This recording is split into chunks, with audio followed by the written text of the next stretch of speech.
Please call the roll. Here can go. Here. Joliet. Here.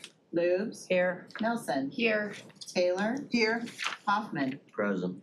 Spitz is absent with notice. Gershenson. Here. Johnson. Hi. We have a quorum. Kindly rise and join me in the Pledge of Allegiance. I pledge allegiance to the flag of the United States of America and to the republic for which it stands, one nation, under God, indivisible, with liberty and justice for all. I would entertain a motion to approve the minutes dated June 9th, 2024, moved by Commissioner Loop, seconded by Commissioner Erickson Galt. All in favor, please say aye. Aye. Those opposed, nay. Approved. I would entertain a motion to approve today's agenda, moved by Commissioner Joliet and seconded by Commissioner, Gershenson. All in favor, please say aye. Aye. Those opposed, nay. Agenda's been approved. Thanks a lot, everyone. Our first public comment, anyone from the public wishing to address us on items on the agenda. You've got some time right now. Anyone from the public? Papa Squad at the front of the table there. Just give us your name, your community of residence, and then you've got 3 minutes. Gary Wall, Waterford Township. I'm the township supervisor. I'm here to represent the township board concerns about the Oakland County Parks millage increase. We had some situations earlier in the year with the Oakland County Parks Director, Chris Ward. I'm not sure exactly what his title is, but it was about the OCC campus. And we've got a Parks and Rec millage renewal in August of this year, and he was telling people openly that we were gonna give him 4 of our park sites, and they were, Oakland County Parks were gonna purchase the OCC campus and then lease it back to Waterford Township. He took our overlay map and made an overlay of showing what he was gonna do with the park when he got it using our overlay map to do it. It really created a poop storm for Waterford Township.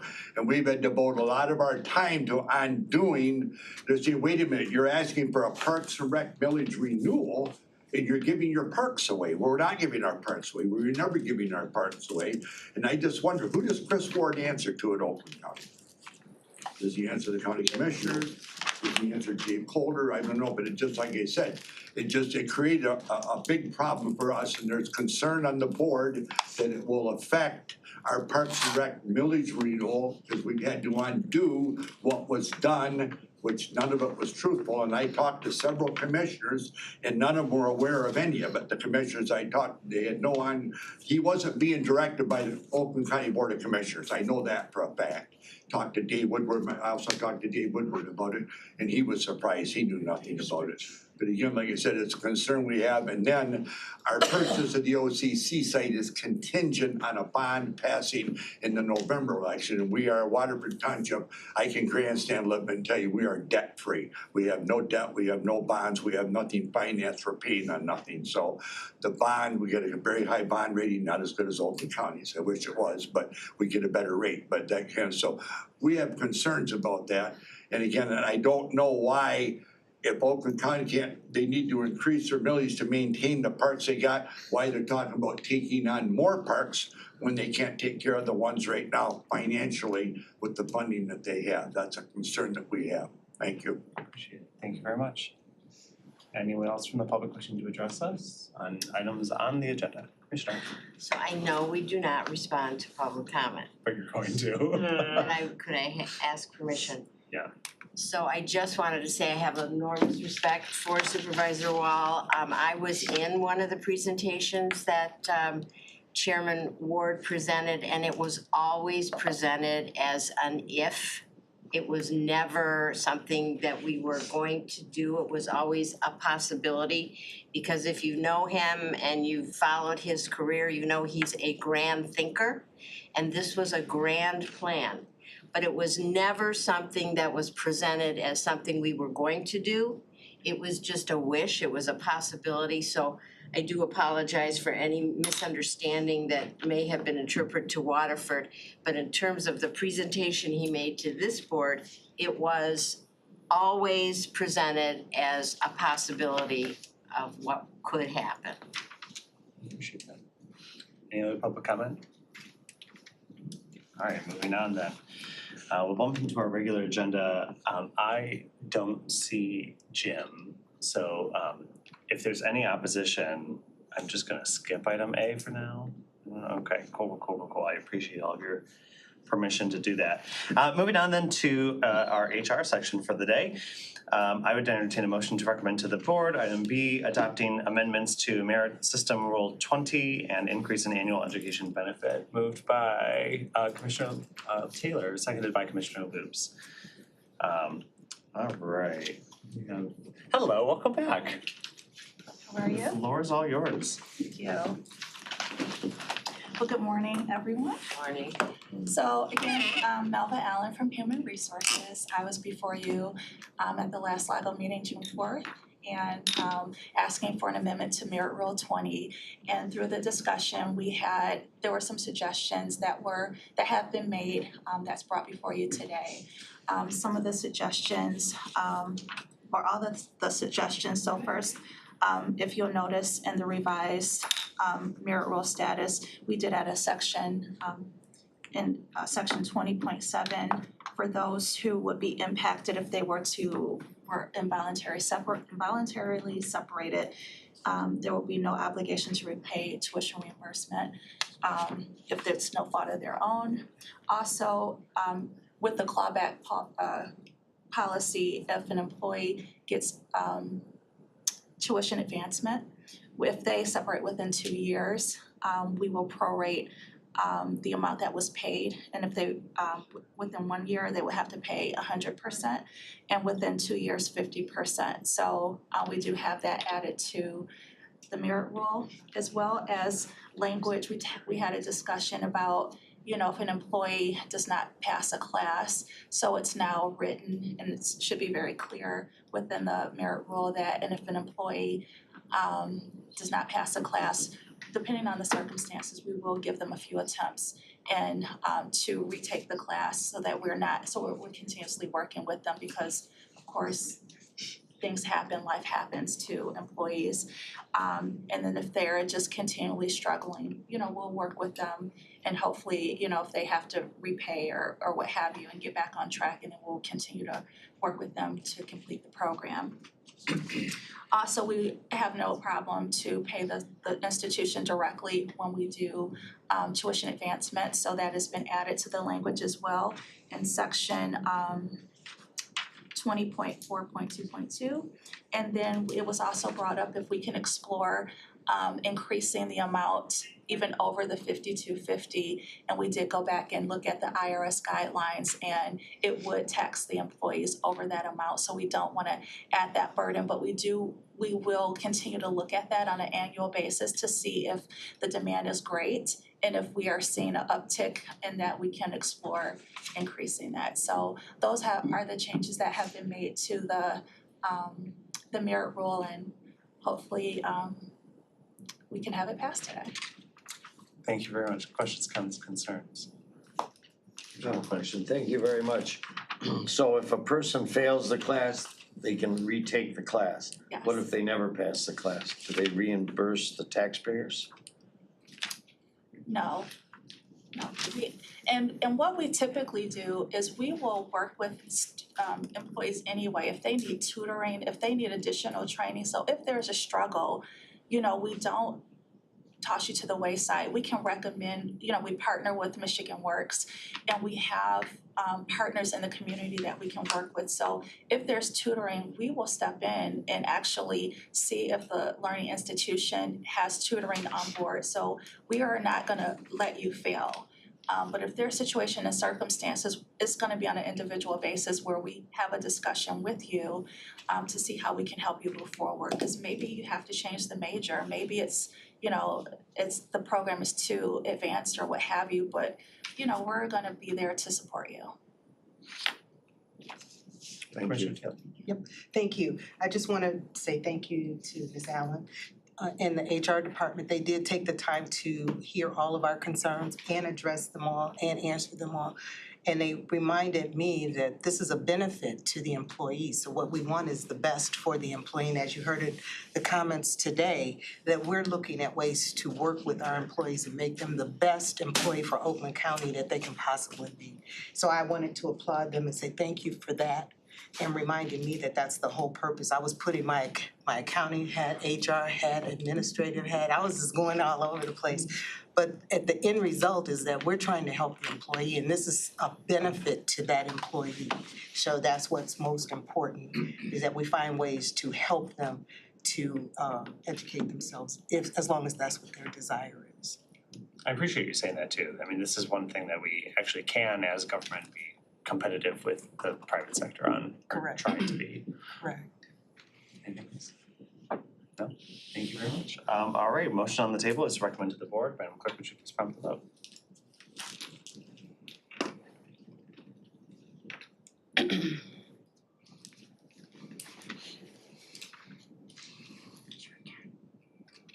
Nelson, Yes. Johnson, Yes. Taylor, Yes. you have 7 yeas, 1 nay. Awesome. Thank you all very much. Thank you. Just a note on item A before we move on then, sounds like, oh God, there's no, I think I could say this. It sounds like there was a death in the family. And he will not be with us today, so if that's all right with everyone, I'd like to just hop that off today's agenda. Do I need a formal motion to amend the agenda?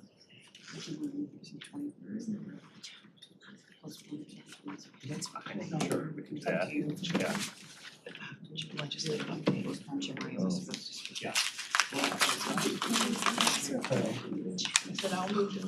Sure, thank you. Postponement moved by Commissioner Harrison Call, seconded by Commissioner Taylor. Can we just voice vote that? All in favor, please say aye. Aye. Opposed, nay. Cool, thank you. Moving on then to item C, I would entertain a motion to recommend to finance the establishment of the Oakland County Student Debt Relief Initiative. Moved by Commissioner Lubes, seconded by Commissioner Erickson Galt. I know we've got Commissioner Woodward on the horn, and we've got Commissioner Cavell here in the room. If you wanna join us too. Commissioner, and Tony's up there too. Hello, Tony. Tony, I saw you standing for the Pledge of Allegiance. I don't know if I've seen that before with a Zoom participant, so thank you. I appreciated that. Floor is yours, gentlemen. Okay, hi everybody. Hey, Chuck. Dave's gonna take over. Sorry.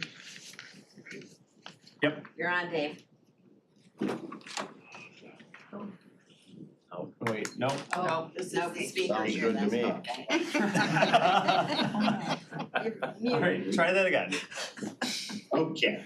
Well, thank you, Chairman Johnson and the committee. This, I think, is one of the more exciting things that as a county we're undertaking.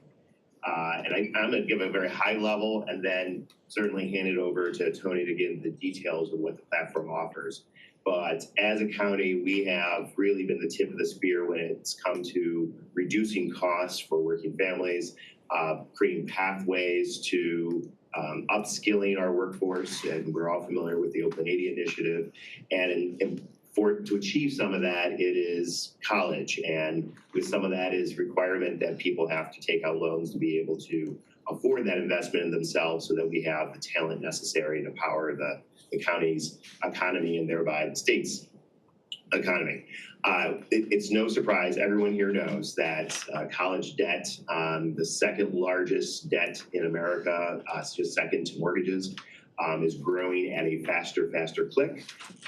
Frankly, leaving a lot of new college graduates with the equivalence of a mortgage that many of us started out with when we bought our first home. So really slowing down the ability for people to really be active participants in our economy.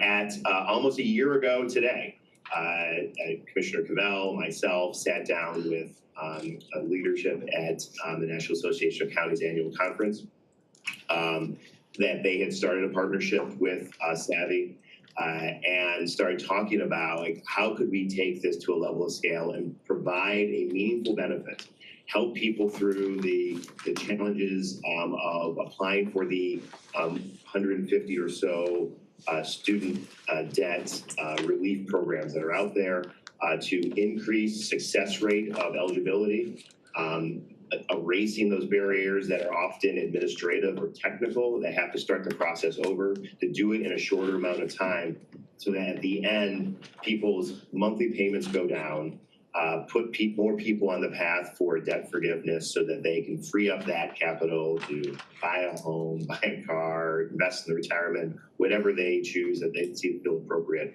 And we still have the talented workforce. When we look at from a state perspective, Oakland County has more college graduates than any other county in Michigan. The number of individuals, I'll let Tony go into the stats of the total amount of student debt that's held by Oakland County individuals today. It's pretty staggering. That this platform with Savvy is, I think of it as the TurboTax for student relief applications.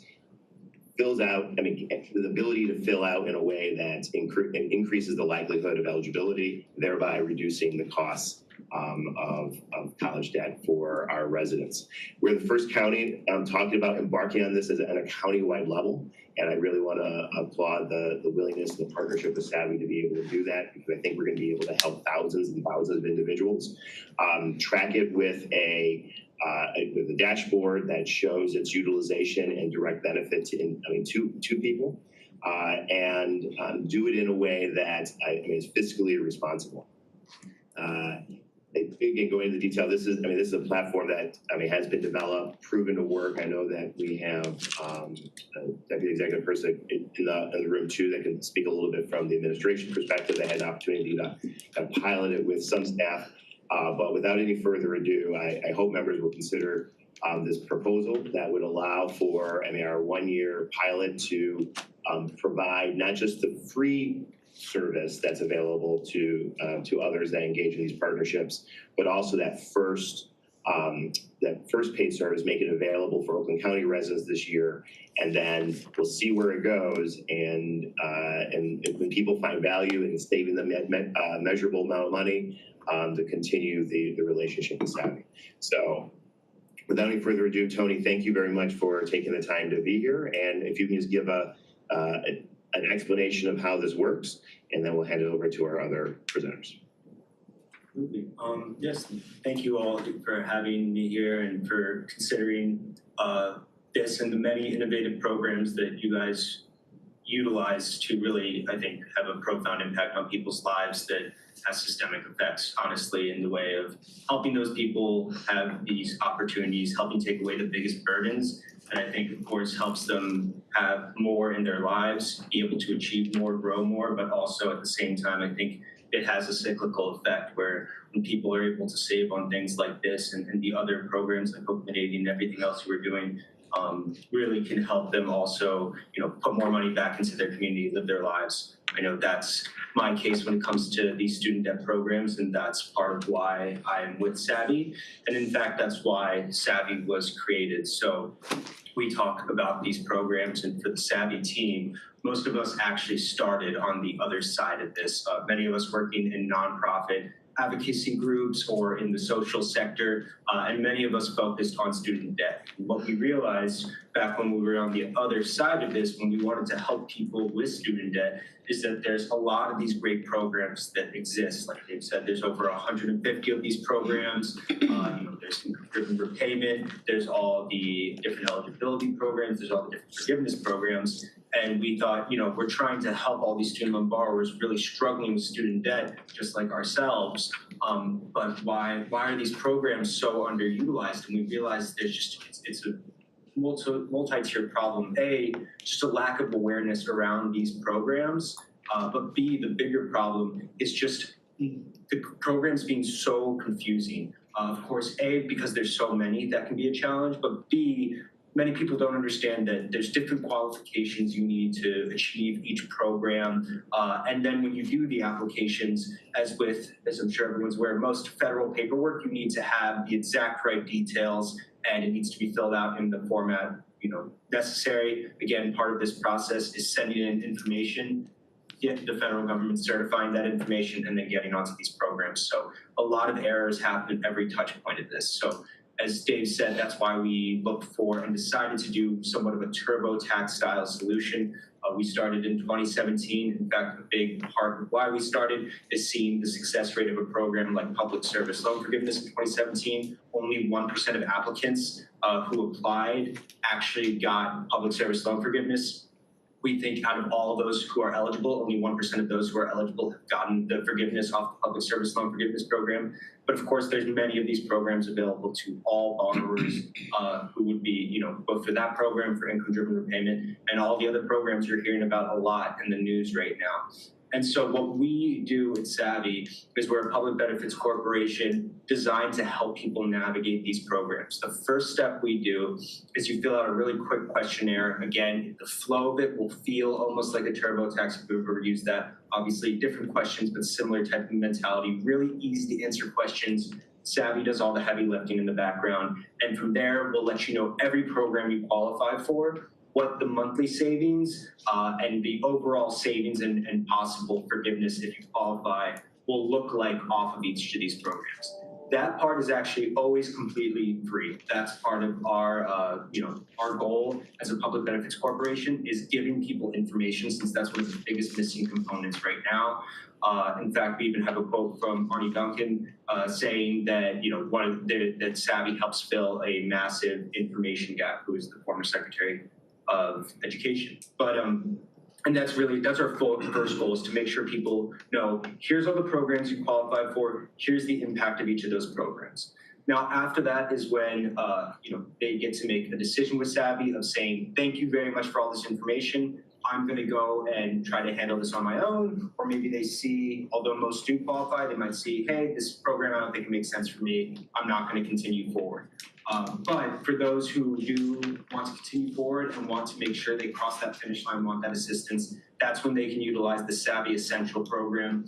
Our Essential program automates all of this paperwork process for these borrowers. And we, in fact, have over a 99% success rate on all paperwork we send in. Of course, again, think about it from the TurboTax level. We just do hundreds of thousands of all of these paperworks. We have it down to a science. Our calculator tool to let you know your savings is incredibly accurate. In fact, we often find errors that student loan servicers make and help correct those errors through things of that nature. I can tell you that just happened to me this year. That does happen. But again, that Essential program is going to help ensure there are no errors. In fact, it comes with a 100% money back guarantee on savings, and we will make sure that you get onto the savings programs that you qualify, get the savings you deserve, and get you across the finish line. That's kind of the 500-foot level. Happy to answer any questions and also kind of just get into the landscape of student debt, both as a whole, as Dave mentioned, is a big problem, $1.7 trillion of student debt out there, and then get into it on more of the Oakland County level, what we're seeing and what impact we think these kind of programs can have. Great. And before I hand over to Commissioner Cavell and Deputy Executive Herzig, I just want to mention again that our participation and partnership with Savvy is to provide that first year essential Savvy Essential service to individuals that, for those who do qualify, can take it to the next level to accelerate access to these cost savings and debt reduction going forward. So, Commissioner Cavell, you got anything to? I'll pass it on to you. And Thank you. Yeah, I was just going to lift up drilling down closer to Oakland County. Thanks to some of the stats that Savvy and other folks were able to help us find, there are about 172,000 people with student loans that they're currently paying on in Oakland County. Yep. And so those loan holders, one thing that's important to note, and I think Dave has mentioned this before in caucus, but those aren't just like millennials. Those are also, as we know, parents who got Parent Plus loans. So that's also a huge increase. So this affects a wide swath of people. And part of the benefit of Oakland 80, just to lift up, is that 69% of Oakland County residents have a post-secondary education of some sort. But that also means that then we have a high ratio of student debt. Yeah, there's more to talk about, but I guess maybe I could kick it over to Walt or whatever you want, Chair. Yeah, oh, well, I mean, you mentioned the 172,000. I mean, I think this is one last thing. That 172,000 are holding about $6 billion worth of college debt just in Oakland County. I mean, that's a staggering amount of dollars that are, in many cases, paying more towards these debt than they have to. That's dollars that can be freed up to support the local economy, and we're gonna do our best part to help reduce that for residents in Oakland County. Walt? I guess drilling down even further, Savvy did give us an opportunity to kind of kick the tires on the program, making it available to a handful of county employees who have student debt so they could try it and see how it works firsthand. So we had 4 people try it out. We had 2 who, I'll start by saying all 4 said it was very simple to use. You know, the confusing nature of applications and awareness of the program and then the applications, they felt like this was a very easy tool to use. 2 had already confirmed that they were already in programs that essentially were kind of the best options for them. And then we had 2 people who saw significant savings. One highlighted the fact that they would see $180 a month in savings over the life of their loan. I don't know what the total lifetime amount is for that particular person. They were very happy with that reduction. The other person found that they would have $30,000 in total savings over the lifetime of their loan. $26,000 of that is being part of the Public Service Loan Forgiveness Program, and then reducing the payment on what they do have to pay that isn't eligible for PSLF to $29 a month, which was a significant reduction for them. So in terms of ease of use, these folks kind of confirmed for us this is easy to use and also easy to identify programs that were available to them and to complete the application process, which they did. So I'm not sure what the outcomes of the application process were, but everybody felt very happy, satisfied with the experience, and really looking forward to the savings that they expect to receive that was identified by the Savvy software. Walt made me think of one more thing, which is that Savvy's been around for several years now, and so they work oftentimes with companies, and this is like a benefit you provide as like an employee at XYZ Inc. They'll help you figure out how to get some money off your student loans. But Hennepin County has been doing this since December with their county employees. So one, there's like a track record there. But then second, what Chair Woodward said is very cool, is that we would be the first place in America to do this for people, like as a benefit of living in Oakland County, which is super unique and very cool. So I'm gonna put a pin on your side and open it up for questions and comments, which I hope there are many. I'm gonna start with some radical transparency, because I think this is important, and this is part of why I ran for office, because I feel like we're othering people. I am a holder of about $150,000 of federal student debt, and I feel like we should talk about that more. So that's me as a millennial talking about my student debt experience. I'm about 4.5 years into my PSLF process, and so far so good, although I have had my servicer changed on me 5 times now. It has been a word that I can't say here of a process, just to do all of it. COVID didn't help. COVID really screwed a lot of stuff up, but yeah, so that's my story. Charlie, you bring up a good point, because this is like an employee benefit a lot of the time. Our county is not small or lacking for companies. So I'm wondering how duplicative this might be for companies based in Oakland County or employees in Oakland County who might already have this as a benefit offered from their company. Yeah, great question. I mean, what I can bet is that out of the 172,000 folks paying off their loans, the vast majority of them don't have this benefit. And also just to talk about the benefit of Savvy for, even if it's just exclusively for county employees, that's still a tremendous thing, because as we know, there's plenty of folks that don't live in Oakland County that still work here. Yeah, and I think third would probably be that if we were to do this, the like ROI, if you will, is we would need, I think if we did the math, it's like we need 7,000 people out of 1.3 million to sign up, or 7,000 people out of the 172,000 for us to start, if you will, having a return on that investment. Not to mention the economic impact of Yeah. alleviating the debt. Totally. Cool. I'd just say that's only, I mean, that's one way to measure return on investment. The other one is, you know, the fact that, you know, if only 1,000 people signed up and they saved the average of 20,000 per person, Right. that Savvy says that's $20 million in savings for the investment that we made, right? That we helped people achieve. Yeah. So there are a couple of different ways to look at what, you know, what ROI might be. For sure. Good point. Yeah, I did, just to that, I did some back of the envelope math that if only 5% of people eligible for this sign up, that we very easily could help forgive $100 million of student loan debt for Oakland County residents. So just the economic impact. Other questions, comments? Commissioner Christensen. Thank you. So this is a year's pilot program? That's correct. And what sort of reporting will we get on how it's working? Yeah, as Chair mentioned, there's a dashboard, so there would be a microsite, I believe it's called, Tony. But there'd be two dashboards that, one would be for Oakland County employees, so that we would be able to get like up to the minute reporting on what that looks like, how many people are getting what kind of relief. And then same thing for residents.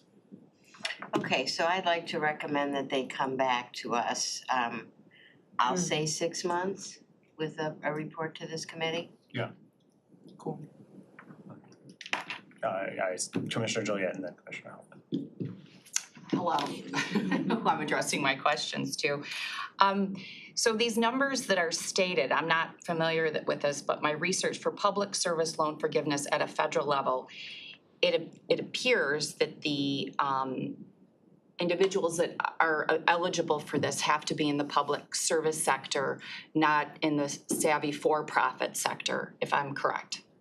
No. Okay. So public student loan forgiveness is one of the 150 student loan forgiveness programs that exist.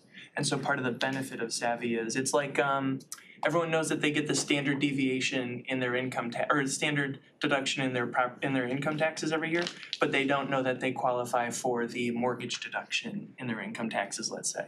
And so Savvy, being the TurboTax of student loans, as they say, is that they say, you get the public student loan forgiveness program, and you know about that. But there's 149 other programs that are student loan forgiveness programs that you may or may not qualify for, but you just don't know exist. A lot of them are income-driven repayments, so that's what Walt was talking about, one of the employees got. Okay. So there's a bunch of other programs, So so it's not just that. People outside the public sector are eligible for Most definitely, this program. most definitely. And I see that the $500,000 that we have contracted with them, that is for their consultant fee, correct? This doesn't go to the loan payoff, correct? Correct. Okay. And is there a cap in terms of the number of people that are allowed to sign up for the memberships?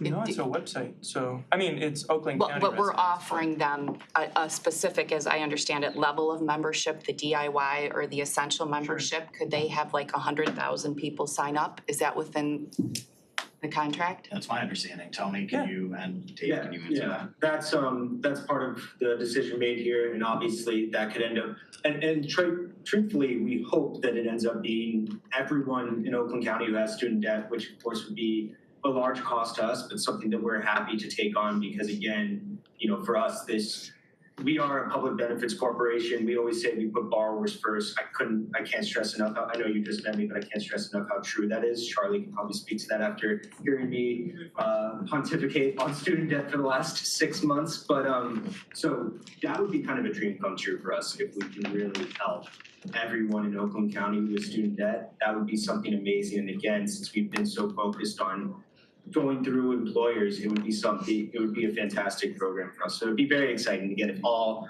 172,000 people sign up, that, you know, of course that would be a large cost to us, but it would also be a dream come true, you know. It's just, and really hopefully have a profound impact on those people's lives that you see have a cyclical effect in the community as well. I know it sounds like some people in the room have debt, that's pretty common. I can say, speaking from personal experience, it's why I got into this and seeing how big of a problem it is. Me and my wife combined, we have over $300,000 in debt. I went to school for accounting and finance. My wife went to school for, she's a doctor. She went to medical school, which is part of why our debt is over $300,000. And, even with us both having great careers, because our debt's so high, our combined salaries, we would not be able to afford our monthly payments. From large studies we've done, we see that close to 40% of people cannot afford their monthly payments with income and savings. So again, and so many people don't realize these are options to them. So what most people do is they might pay the minimums or just the interest, and their debt will balloon because they can't afford it. So we're supposed to pay something like $3,000 a month. That would be like a second mortgage for us. So even with both of our good salaries, we just can't afford it. But fortunately, thanks to these programs, it lowers that debt tremendously to make us be able to A, afford the payment, but B, now I get to put money into my 401k that I wouldn't have been able to put in my 401k. Get to do all the things that we want to do, including just go out to dinner every once in a while. And I can promise you, if it wasn't for this, we probably would pay the minimums, the interest on our debt, and it would probably balloon from $300,000 to about $600,000. We talked about how this debt, Dave mentioned how the debt affects everyone. In fact, you'll find that I know in Michigan as a whole, the largest portion of the borrowers are probably from the ages of 35 to 61. That accounts for about 650,000 around debt holders in Michigan in general. So what happens with so many of these borrowers, although all these federal debt programs are usually off 10 years, most people can't afford the payments, so they pay what they can, and it builds and builds and builds into huge amounts of debt. So you also see the older people who have debt usually have their debt has ballooned in a way as well. So again, knowing these programs exist, helping people get on these programs, it's why these programs were created. They started, income-driven repayment started in the early 90s. That was really a program to, again, look at someone's situation and say, we see that this federal debt is a huge burden we don't want it to be, and that's how we're going to lower it. And then the program, there's a lot of other programs out there, 17 different repayment programs, 9 forgiveness programs, 12 forbearance programs, 19 deferment programs, and over 150 eligibility programs. So that's part of the problem with people having trouble navigating, seeing what they qualify for. But again, each of these programs, there's been a lot brought, all with the best intentions, and they are great programs. It just can be so hard to figure out how to navigate them and get the savings that you deserve. And again, I'm happy to talk more detailed into my situation because it's what I'm passionate about, and it's a big reason why I got into this. And so happy to answer any questions around that or what we see in general. I can say you might have some of this in your packet, but on average, we save borrowers $187 a month. That comes out to over $2,000 a year. And on average, borrowers are also seeing $40,000 in forgiveness. Again, it's all going to be very nuanced on each person's situation. Those are just some averages we're seeing, but really can obviously have a profound and systemic impact. All right, thank you. Just have 2 more short questions. So out of the residents in Oakland County, and based on the 172,000 county residents, it's roughly plus 10% of the population, and I can appreciate the burden that group is feeling. My concern is that it is out of the county's purview based on Michigan State Extension having us go through all these classes. Where safety, clerk, infrastructure are what county taxpayers' dollars traditionally encompass. So for that, I do have a challenge in supporting that or supporting this. And especially after the horrific event in Rochester, the sheriff made a plea for some more mental health personnel. Their training center is looking at being sold right now. So I'm trying to set up a hierarchy of our needs in terms of funding. So I appreciate this presentation, and I feel for the folks that have this, but I can't support this resolution at this time. So thank you. Commissioner Hoffman. Thank you. When you talk about student debt forgiveness is forgiven for the student who borrowed the money, but somebody's still paying it. Who's gonna pay the difference if you forgive $40,000 in debt? Is somebody still paying it, the guy who loaned the money or the bank or whoever, the government? They're not gonna just say, okay, we'll call it a day. Yeah, that's what forgiveness is, yes, that's what they Okay, do. who's paying the debt? The person who loaned the money is forgiving it? So if there's 150 forgiveness programs, the debt is erased. It's forgiven. Who, okay, if I loan you money to buy a car, and you can't make the car payment, and I say, okay, I'll subtract 20 grand from what you owe me, well then I'm eating it. Who's paying this debt? It's being forgiven for the person borrowing it, but Yeah. somebody's still being made whole. The United States Department of Education. Yeah, it's the What? Stafford loan. The United States thing. Department of Pardon? Education. It's United like States of Brendan said, Education. it's the It's what? federal student United loan States program. Department of Education, Federal Department of Education. Is paying it. It's absorbing. Oh, so the taxpayers are, Yeah, just like farm loans that are forgiven by the United States Department of Agriculture or housing loans that are I forgiven just by the wanted to be United States clear on Department of that. Housing Or all and those PPP the- loans, the yeah. all that stuff. taxpayers are picking up the slack. Sure. Okay. Commissioner Nelson. So the other thing just to mention if it's helpful is that, so when we talk about these programs, it's for people with federal student debt. However, 93% of all student debt is federal student debt. So in most cases, most borrowers have that debt and the federal government is the largest holder of student debt, Okay, if that as well. thank you. Commissioner Nelson. Thank you, Mr. Chair. Very similar to what you shared, I have student loan debt. Where I'm trying to understand the benefits of Savvy, my loan provider provided me with this process for free. And yes, there's a lot of paperwork, but my loan provider was the one who assisted me throughout the process, and now I am enrolled in the Public Service Loan Forgiveness Program, free of charge. So I think it's important that we do emphasize and focus that Savvy helps student loan borrowers better understand and manage student loans. They don't save me money or residents money. And I think that's really important because there is and are other avenues to have residents, employees, anybody access these 150 plus loan forgiveness programs. So I just wanted to say that first and foremost. I have a couple questions, Mr. Chair. From my understanding, Savvy's business model markets their service to employers rather directly to borrowers.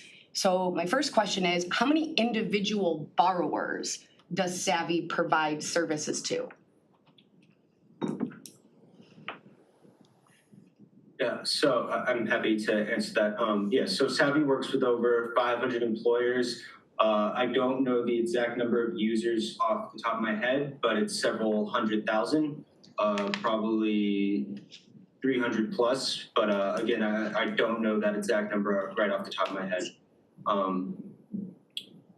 Also, Tony, just to correct one of the things you said, Kristen, is that Savvy just educates. That's the same sort of thing as TurboTax just helps you find refunds. Like Savvy helps you go through the computer system and help you file things electronically in the same vein as what TurboTax does to help you get a tax refund.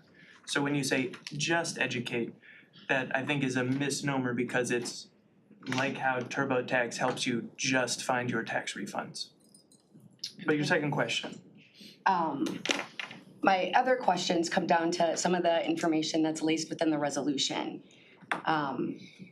Not all Oakland County residents are going to be able to qualify or are eligible.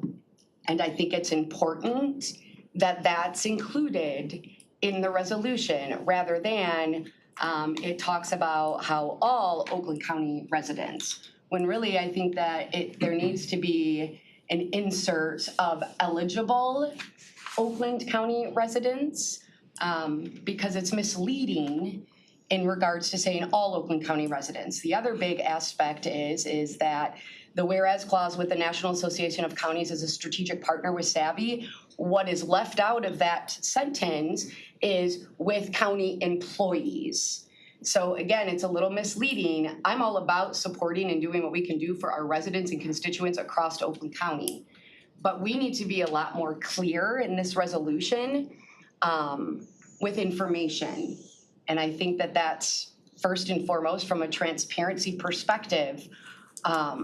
Because in all honesty, as I read through this resolution, the one question I had was, wait a minute, is this a benefit for Oakland County employees or is it a benefit for residents? Because all the research that I've done in regards to looking at Savvy, their business model, as I said, is geared towards governmental organizations and employers. So with that being said, how are we going to increase, public awareness to residents across Oakland County? Who's going to be doing that? That's not something Savvy does.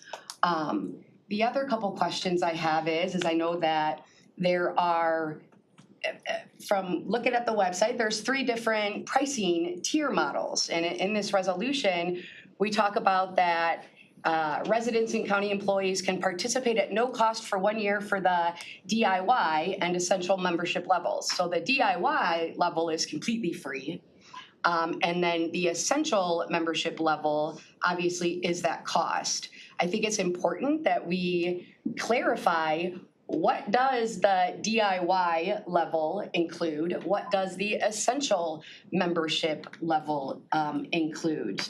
And then really furthermore, my biggest problem with this resolution is that there are at least 10 other large companies across the United States who provide this same service. And there are even companies in our own backyards here in Oakland County who provide this service. Why wasn't this contract put out for bid? Neglecting this process eliminates opportunities for others who provide this same or similar service an opportunity to take on this contract. So more specifically, why wasn't this sent out for bid? Do we all wanna chime in on that, or? Do you want to go first? Let me take the stab at this first. And Chip had a few things have been said. First and foremost, what makes this arrangement and partnership with Savvy different than others is because we are going to make it available to counties and all Oakland County residents. I'd push back and say that every person in Oakland County will have an opportunity to see, through the do-it-yourself version, do you qualify for any of this? And anyone who does and wants to pursue the Savvy Essentials will be able to take advantage of that service as well. And so when I say all, that it provides that benefit to all, it does. Is it county employees and residents? Yes, and that's what makes this different than other efforts underway. I will say from a NACO perspective, and I want to applaud, and we are a member of NACO. We actually learn about this product through NACO, and NACO helped us develop the relationship with Tony and the entire Savvy team to embark on, you heard Tony say it earlier, taking on the load and the risk to do this, given its public benefit, focus, to make it available to as many people as possible. I hope, like Tony, I hope it's incredibly successful and becomes a model that can be scaled up across the country to provide this benefit to more people as before. And so consistent with other NACO-like programs, what comes to mind is a prescription savings program where we've participated in. We're bringing forth this resolution, having done the due diligence, having looked at the value and the benefits, looking at the fairly low bar of return on investment to provide this benefit, that Savvy is best positioned to deliver these benefits in turnkey at a level and scale that provides real savings in people's pocket. I want to also speak to another concern, is this a role of county government? And I would say that the economic health of this county is, we spend a lot of time talking about the economic strength and economic health. It is part of that. That when people have the resources to pay their bills, it helps all of us. It ensures our economy is stronger, which ensures a stronger tax base and everything to be able to have the funds to pay for critical service. And so I firmly believe that this is core to, from a value perspective, what we believe in, but also consistent with how we've used, whether it's federal resources made possible because of President Biden's America Rescue Act, or other actions that help reduce the cost of living, in effect, to be able to inject into, be able to be active participants in the economy. And so I guess I would strongly disagree that any words in this resolution is misleading in any way, because everyone will be able to have access to it. Our county employees, even if you're not a resident of Oakland County, will have access to it. We'll have two dashboards that will be able to track utilization and benefit to report on progress. And at the end of the day, if we can meaningfully lower someone's debt payments, even just a couple $100s a month, that's money that they can actually afford those other expenses that are growing. And so for the total cost that we're talking about, this is a very small investment. I hear Commissioner Nelson talk about how their debt service provider, connected with these programs, and wonderful, and I wish more did. But the reality is that we have 150 some programs, many with very low utilization. And that utilization, the reason why it is because it's overly complicated, because the paperwork is so cumbersome, it is because the technicalities that result in upwards of 50% rejected on a technicality, even if they are actually eligible, that this tool helps clear the path of all of that to make sure that these programs that are available to provide help to individuals, we can help better connect to it. And Oakland County being at the tip of the spear and leading the cause to do that in this country is something that we, as a position, we pride ourselves in being willing to step in and savvy, putting in some risk to realize like this could be, I've joked with Tony already that like Beyonce, we're gonna blow up the internet. But that the goal, the tool, the benefit is far in excess of what we're talking about this 1-year pilot program. Can we get more information in regards to why we didn't open this contract out for bids? This is the proposal that's been brought forward, again, consistent with other programs that are part of the NACO's suite. We're members of NACO, and that's why this proposal is before us, like as it is. Is this consistent with the process, though, that we have here in Oakland County in regards to how we put contracts out for bid? This proposal is before us consistent with our the way that we appropriate resources to purchase products, correct? Okay. Mr. Chair, I just have two quick other questions. I still am not clear on that, Dave, but I hear you. What is the difference between a nonprofit and a public benefit corporation? Or B corporation? What's the difference between a nonprofit and B corporation? Who would you like to answer that? I can spend some time talking about a corporate designation. Your B corporation is more of your triple bottom line with a social purpose aligned with their profit motive, whereas your C corp. Profit above all else. So those are, I can give you lots of information. I'm a big proponent of B Corps, S Corps, and all the other IRS designation of these corporations. If you want to, if you're interested specifically, Savvy as, a social benefit company and what that means, I think Tony's probably best positioned to describe that. So is one for-profit, is Savvy for-profit? Yes. So what Public Benefits Corporation just essentially means that we are a for-profit entity that focuses on social missions. So, for us, our core product is aimed to help borrowers. That is what we are focused on, and we always put borrowers first. Another thing that we very uniquely do that I don't know of anyone else who does is we have a very, very detailed calculator tool In many cases, even those who are already on programs, such as it sounds like you might be on or working towards a program, might even find further savings because again, the landscape is complicated. That's often the case, and it's recently even helped me with finding further savings on a program when the student loan servicer made an error. And I can talk about that if you'd like. But the other thing with Public Benefits Corporation is again, just really is talking about our focus is helping the borrower first and foremost. It's why we're excited about a program like this. For us, we just have always deemed the best way to get out to people and to help people was through employers. That's where we started, just because we saw that as, quite frankly, especially when we were first starting, it's very, very expensive to go direct to consumer. So that's part of why we started that way. We can, we're excited by the idea of, our hope is just to help as many borrowers as possible, which is why I think this, I'm very excited about this idea and being able to help even more people. Thank you, Mr. Chair. Tony, I'm sorry, one quick rapid fire question. You said you had 500 companies. Are any of them Oakland County based companies? I don't know that answer off the top of my head, but I can look into that for you and let you know if I can figure out the exact. I know we do work with some companies in Michigan. We have a tendency to work with a lot of different universities, for instance, but a lot of universities, a lot of hospitals. But we do work with industries of all types. We also work with retail providers, food industries. We just started with Park House, which is a fast food group. But and again, that's because people are often surprised by how much of an effect student debt has on people of all different economic situations. And again, what these programs are doing is looking at individual situations, seeing how much they're struggling with their payments and helping them accordingly.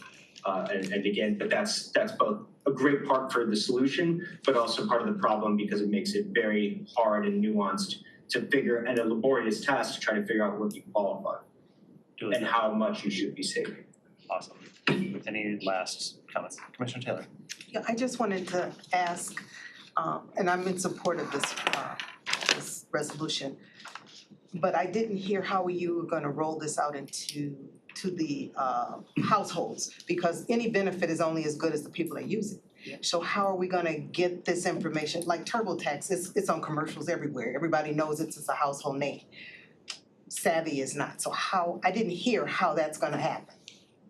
So Commissioner Taylor, let me jump in there and then Tony can maybe speak to some other rollout efforts. Certainly communicating to our employees, we have their direct contact information with Direct to Market, but we've also been in conversation with the anticipation that this measure was able to pass, working with our Office of Public Communication and making this a focal point, a mix of digital communication and other types of direct marketing. I think it's also a role for all 19 of us in the districts that we represent to have the tools provided for us, a lot of the marketing materials and things that Savvy can help produce for us, working with our teams and not only on the board, but with the Office of Public Communication to set up a massive rollout. Probably, I don't want to get ahead of my skis here, but we're looking, fall to be able, particularly around the start of the school year and getting things in order and all those things. So there's a big campaign to be organized, some on our part. There is no doubt in my mind that this will also gain a considerable amount of earned media attention. One, because how new it is and the scale that we're talking about. And so all those things together, I'm pretty confident that we will get the word out to all of our residents to be able to take part of this. Deputy Executive, I saw you about to say. Yeah, no, Dave really said it. Department of Public Communication is prepared to, when we have a launch date, right? If this moves forward, we have a launch date to help lead an earned media effort, working in part with all of you to get the word out, but with others. And then, as Dave said, paid digital communication and other mechanisms to make sure that we're targeting people. It's 172,000 people roughly with debt. There are ways that you can target that specifically, and I'm not an expert in all of that, in using social media, right, and digital targeting to get at the people who are most likely to benefit from the product. So anyway, we're ready to do that, have started conversations with Sarah Moreau and with Savvy and getting information from Savvy so that we can, help lead that effort when we have a launch date. Okay, and then one other thing was to Tony, is Savvy staffed for when you open this up to households? Because they're gonna wanna talk to a person.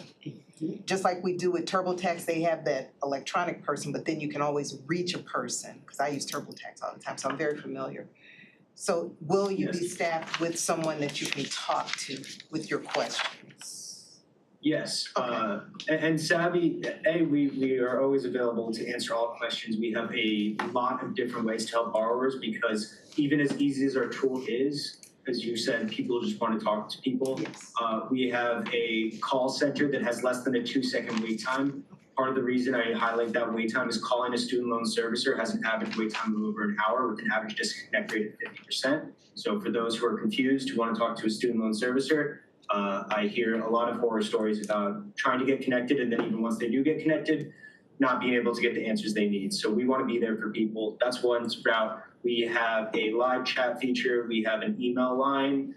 And we also have, we host a lot of webinars. And I would like, and I know Savvy feels the same way, we would like to have custom support for Oakland in many ways too. Things like having custom webinars for Oakland residents. I can tell you right now, we host webinars that have thousands of attendants who ask thousands of questions.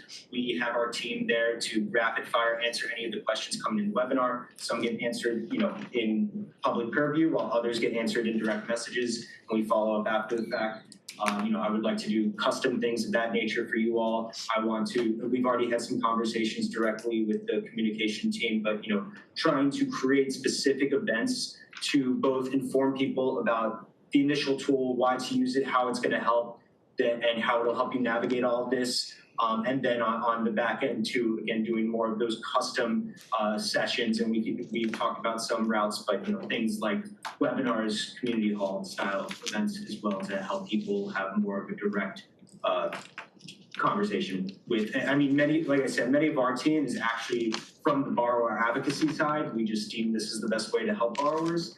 So we even have many people within our company that their title is borrower advocate. It's a big portion of our team, and we want to use them for your disposal as well to be able to help as many people as possible and answer as many questions as possible.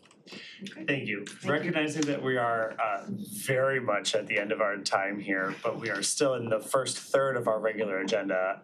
Commissioner Nelson has asked for one Thank you. very, very, very fast Very question. fast, because Commissioner Taylor brought up something that's really important, right? Because if there's anything we know, there's nothing that really is more annoying and frustrating than an automated service, right?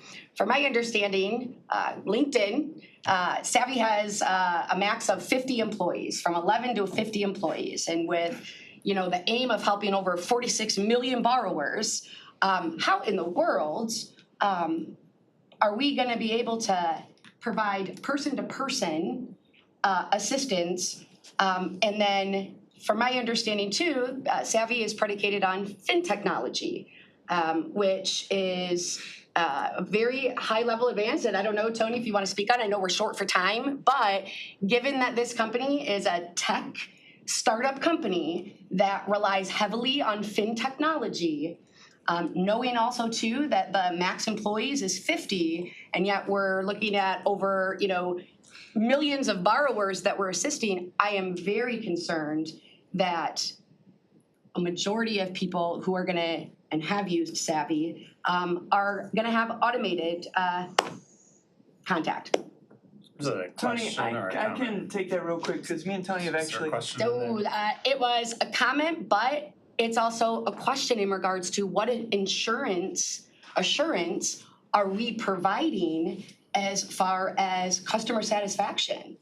Wait times for a bot being 2 to 3 seconds, great, but how long is the wait time if I want to talk to an actual person? I appreciate the comment. There will be more discussion points for answers in finance and then again at the full board floor.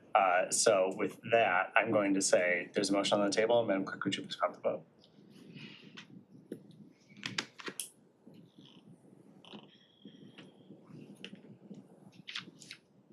is out of Sorry, respect. was there an opportunity to clarify, just because Not yet. the call center is, No. it's just so you know, the call center is not a bot. We work with an education group that can handle large call capacity. That's what that wait time is. You will be talking to a real individual on the call center, and it's open regular work hours 8 to 5. Taylor. Oh, Commissioner Taylor. Yes. Sorry. You have 5 yeas, 3 noes. Thank you very much. That motion passes. Thank you all. Just a quick comment, Kristen, about your thing about the sole source contracts. You should sit down on finance board and read the IT budget. Moving on then to item D. Thank you, everyone. This is out of respect for Commissioner Lubes so that she can start somewhere near on time. I would entertain a motion to recommend to finance item D, contract extension with Crimson Agency for 9 Mile Pathway branded, this is a long name, branding and logo development, staff media training and parks promotional strategy. Moved by, who's on 9 Mile? You're on 9 Mile, like Commissioner Taylor, anyone else on 9 Mile? No. Commissioner Erickson Gall, oh yeah, you are too, yeah. Hi. Good morning. Yeah, this is a request for a contract extension. We've been working with Crimson Agency, and I know several other county departments have as well, for over the last year on a couple different projects. There are a few that we've kicked off in the last couple of months, without realizing on our end that their contract was expiring, and we would just like to continue those, the 9 Mile being the largest one. Continue those through May of next year. I know the county's going out to bid for these services, which obviously is appropriate, but we would like to hang on to Crimson for a few more months if we can to wrap up these projects. Questions, comments? My only question is, I know nothing about this and it sounds like a lot of money for a contract. Is this not a lot of, or I don't know? It's the branding and marketing strategy for the 9 Mile corridor pathway alone is $100,000. Really? It is. It's so many communities. It's such a robust project. Figuring out how to have some consistent branding for that many different partners, knowing that it might change a little bit with each community is a massive design project. I mean, it looks great. Every time I've gone down it really, I struggle translating things like that into money. Cool. Anything else? Motion on the table is to recommend to finance. Madam Clerk, could you please prompt the vote?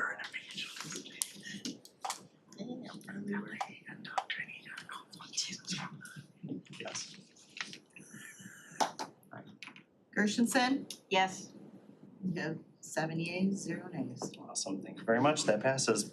Melissa, I presume you're just gonna stay put, or not, whatever you'd like to do, but I would entertain a motion to recommend to the board, item E, approval of language for an Oakland County Parks and Recreation Commission millage to appear on the November 5th, 2024 ballot. Moved by Commissioner Erickson Galt, seconded by Commissioner Nelson. Nelson. Hi, Chris. Good morning. Thank you for taking this item up and considering it. First, I'd just like to see if I could clear the air a little bit and clarify some of the issues that were mentioned before. I appreciate Commissioner Gershenson speaking up. What you said was entirely accurate. We have had quite a lot of success with partnerships, as you all know, because we brought these agreements through in the last year. And in that spirit, we are hoping to pursue a partnership with the township. And had some conversations about that, and as that is our process, the Parks Commission approved authorizing me to make an offer, and then the Economic Development Committee authorized as well, and that offer was put in writing.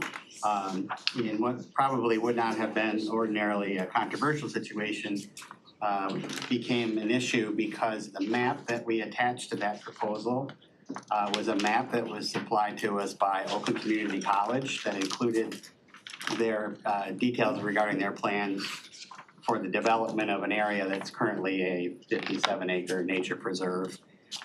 And there are a lot of people who care quite a bit about that issue. And while it was certainly not intentional on our part, it sort of has raised the temperature and made life more difficult for the township. And for that, you have my apologies.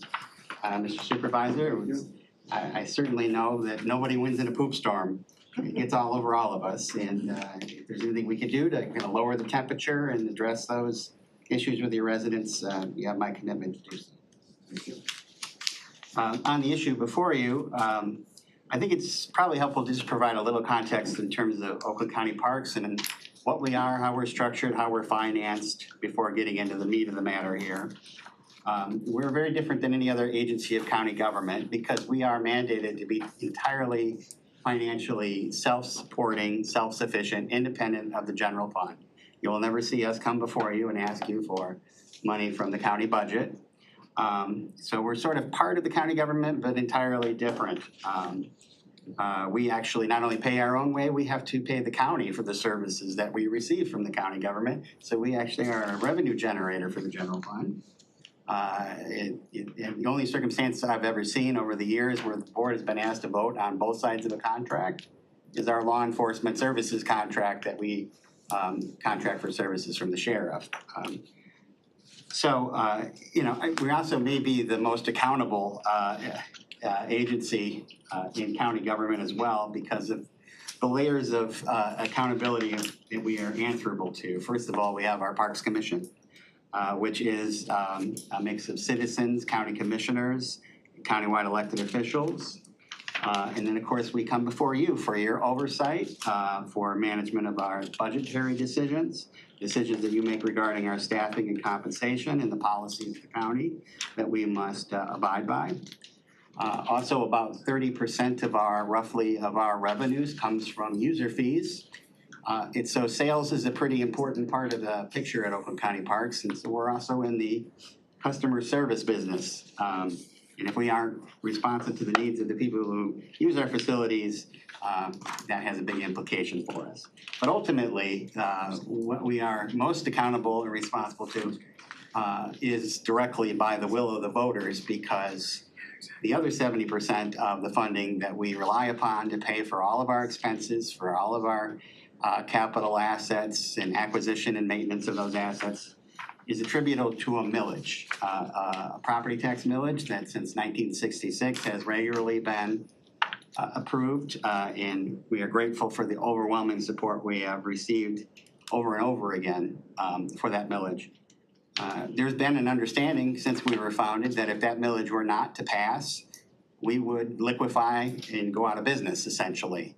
So it's a high stakes matter for Oakland County Parks, and sort of unique in terms of county department, and maybe we have some sympathy for all of you that have to put your names on the ballot as well. So there's a formula that we need to sort of stick with in order to keep things fiscally sustainable. And basically that means when we bring in revenues, we have to not only cover our operating expenses, we need to operate with a regular surplus that equals sort of the amount that we need to replenish into our savings, because that's how we pay for capital improvement projects and acquisition of assets and our equipment. That we're in that condition now. We're in good shape as far as that's concerned now, but we have experienced in the past where that formula breaks down. It definitely happened during the 2010s decade. For a variety of reasons. The Great Recession really had a huge impact on the property values in the county, which then led to reduced revenues for all of us who rely upon property taxes.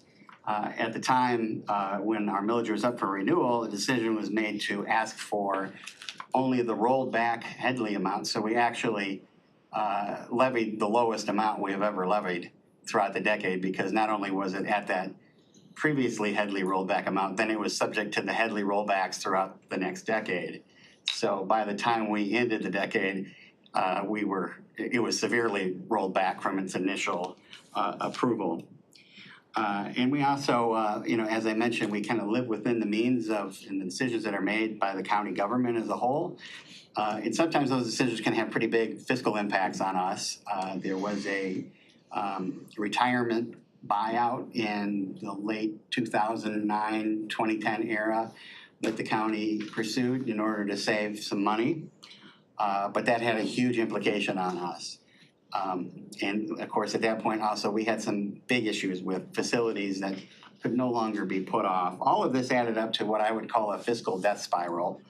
And what happened is things built on themselves and just made themselves worse, essentially. We had to operate because we're operating at a deficit, we had to make up for that by eating into our savings account rather than paying our own way throughout the year. Because we did that, we had to slash the spending for capital projects, which then led to the deterioration of our facilities, and in some cases, the removal or closure of some attractions that were quite popular. Any of you spend time in Waterford Oaks can see the evidence of that. And what was a water park there is now basically a wave pool because we had to remove some popular features. Those of you who have good memories of the fridge know about that. And so not only were those facilities sort of cut back and reduced, the disinvestment then sort of leads to greater issues of with the park where it becomes less and less attractive for people to come to. And as we don't have the funding to replace those things, often they sit there inoperable for years. And take a walk through Waterford Oaks, as I said, and you'll see that. So that then leads to a poorer guest experience, which then leads to reduced sales, which then leads to greater deficits, and so you can see how this cycle repeats itself in a downward spiral. Which is why we are so very grateful to the board's leadership and members of the board that really took the bull by the horns and pushed forward with not only the renewal, but adding a 0.10 millage increase to the question that was on the 2020 ballot. It has made all the difference to us in coming out of that situation that we were in before, in providing the revenues that have allowed us to address chronic understaffing that has in the past resulted in the closure of facilities that we were unable to staff or reduction of service hours. We're back to full capacity with our seasonal staff now, thankfully. We tackled an enormous backlog of deferred maintenance projects that built up during that period of time. And of course, we've had this chance to pursue partnerships that ordinarily we would not have the funding to pursue, along with the ARPA money, which have really, I think, added to a win-win situation for the county. We have expanded presence in those urban communities where we have not had in the past. But really even more so than that, we don't talk about this as much. They're really just tremendous assets to add to the county park system. They are, park areas with beautiful natural areas, lakes, access to the Rouge River. They're really going to be nice additions to the park system. And we were able to do all of that, add all that property to the park system with no land acquisition costs. And then, as all of you are aware, we also have been able to provide $2.5 million or more in terms of grants for local park improvement projects, and we're beginning to see many of those come online as they're completed, in invasive species control projects in your communities. This is interesting for me to be here today because the last time this was brought up, I was working for the Board of Commissioners and saw it from a different perspective. And I've also seen over the years how stressful and difficult some of these tax issues have been for the board. So we don't bring this to you lightly. I would only say that in each one of those incidents, whether it was the support for our millage increase, the creation of the DIA or the Zoo Authority, ultimately, while there was some controversy and stress over putting it on the ballot, in each case, the voters of the county overwhelmingly approved those proposals. And in each case, it has, in retrospect, been a very important thing. And certainly with us, as I said, it's allowed us to come out of the pandemic much stronger and able to meet what's a growing demand for recreational opportunities in the county. But I think you can also, relate with the DIA and the zoo. Those institutes probably could not have survived the bankruptcy had the board not placed those items on the ballot and the voters given their approval. So back to the actual proposal before you today, and why is it necessary to pursue a millage proposal now, and why now? There are several reasons for that, but the primary reason why it's needed is an issue that has been with us for decades. And essentially this kind of boils down to the fact that we have unavoidable big ticket capital issues that we simply don't have the means to address. Much of this dates back to decisions made a long time ago. We're going to turn 60 in 2 years, and like many 60-year-olds, we're feeling the aches and pains of the hubris of the youth years. And in our case, what that comes out as is essentially a strategy that was pursued in the 1970s and early 80s to acquire many business enterprise attractions that had the potential of generating revenue. The goal at the time was this would be how Oakland County Parks would be funded, and we would, reduce or eliminate our reliance on a millage. And the whole hope there was we were going to generate profits that could be reinvested back into the park system. And during that decade, we acquired multiple golf courses, developed our water parks, built out our major campgrounds, added banquet facilities, rental facilities, food service concessions. And while the intentions were good, what's happened in actual practice hasn't come out as planned. And often we have found over the years, these facilities, while very popular with the public and closely associated with Oakland County Parks identity, require a lot of subsidization often to operate. And because the business plan didn't work out as planned, it's also served to discourage investment back into those enterprises over the years. And so they have sort of deteriorated and become outdated. And now they are reaching their 4th and 5th decade of operation. And because we essentially just don't have the means, because these are very expensive facilities, very different than, say, a park, a general nature park experience, trails or bathrooms, pavilions, those types of things are quite affordable. But when you're looking at big assets, big structures like this, the costs are exponentially larger. And so we have been caught in procrastination and delay mode with many of these facilities for years.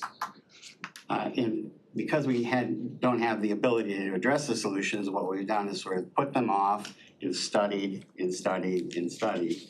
And we're finding more and more that's not viable any further. Circumstances are going to begin to trigger action one way or another. Without the means to address these in any other way, the pattern that we saw at Waterford Oaks is likely to repeat itself here.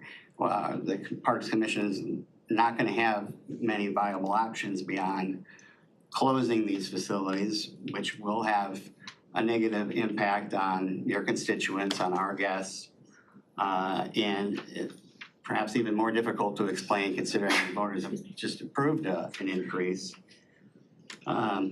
We saw during the last year, and Commissioner Erickson-Gault can relate to this. We've studied very closely the future of our 2 water parks.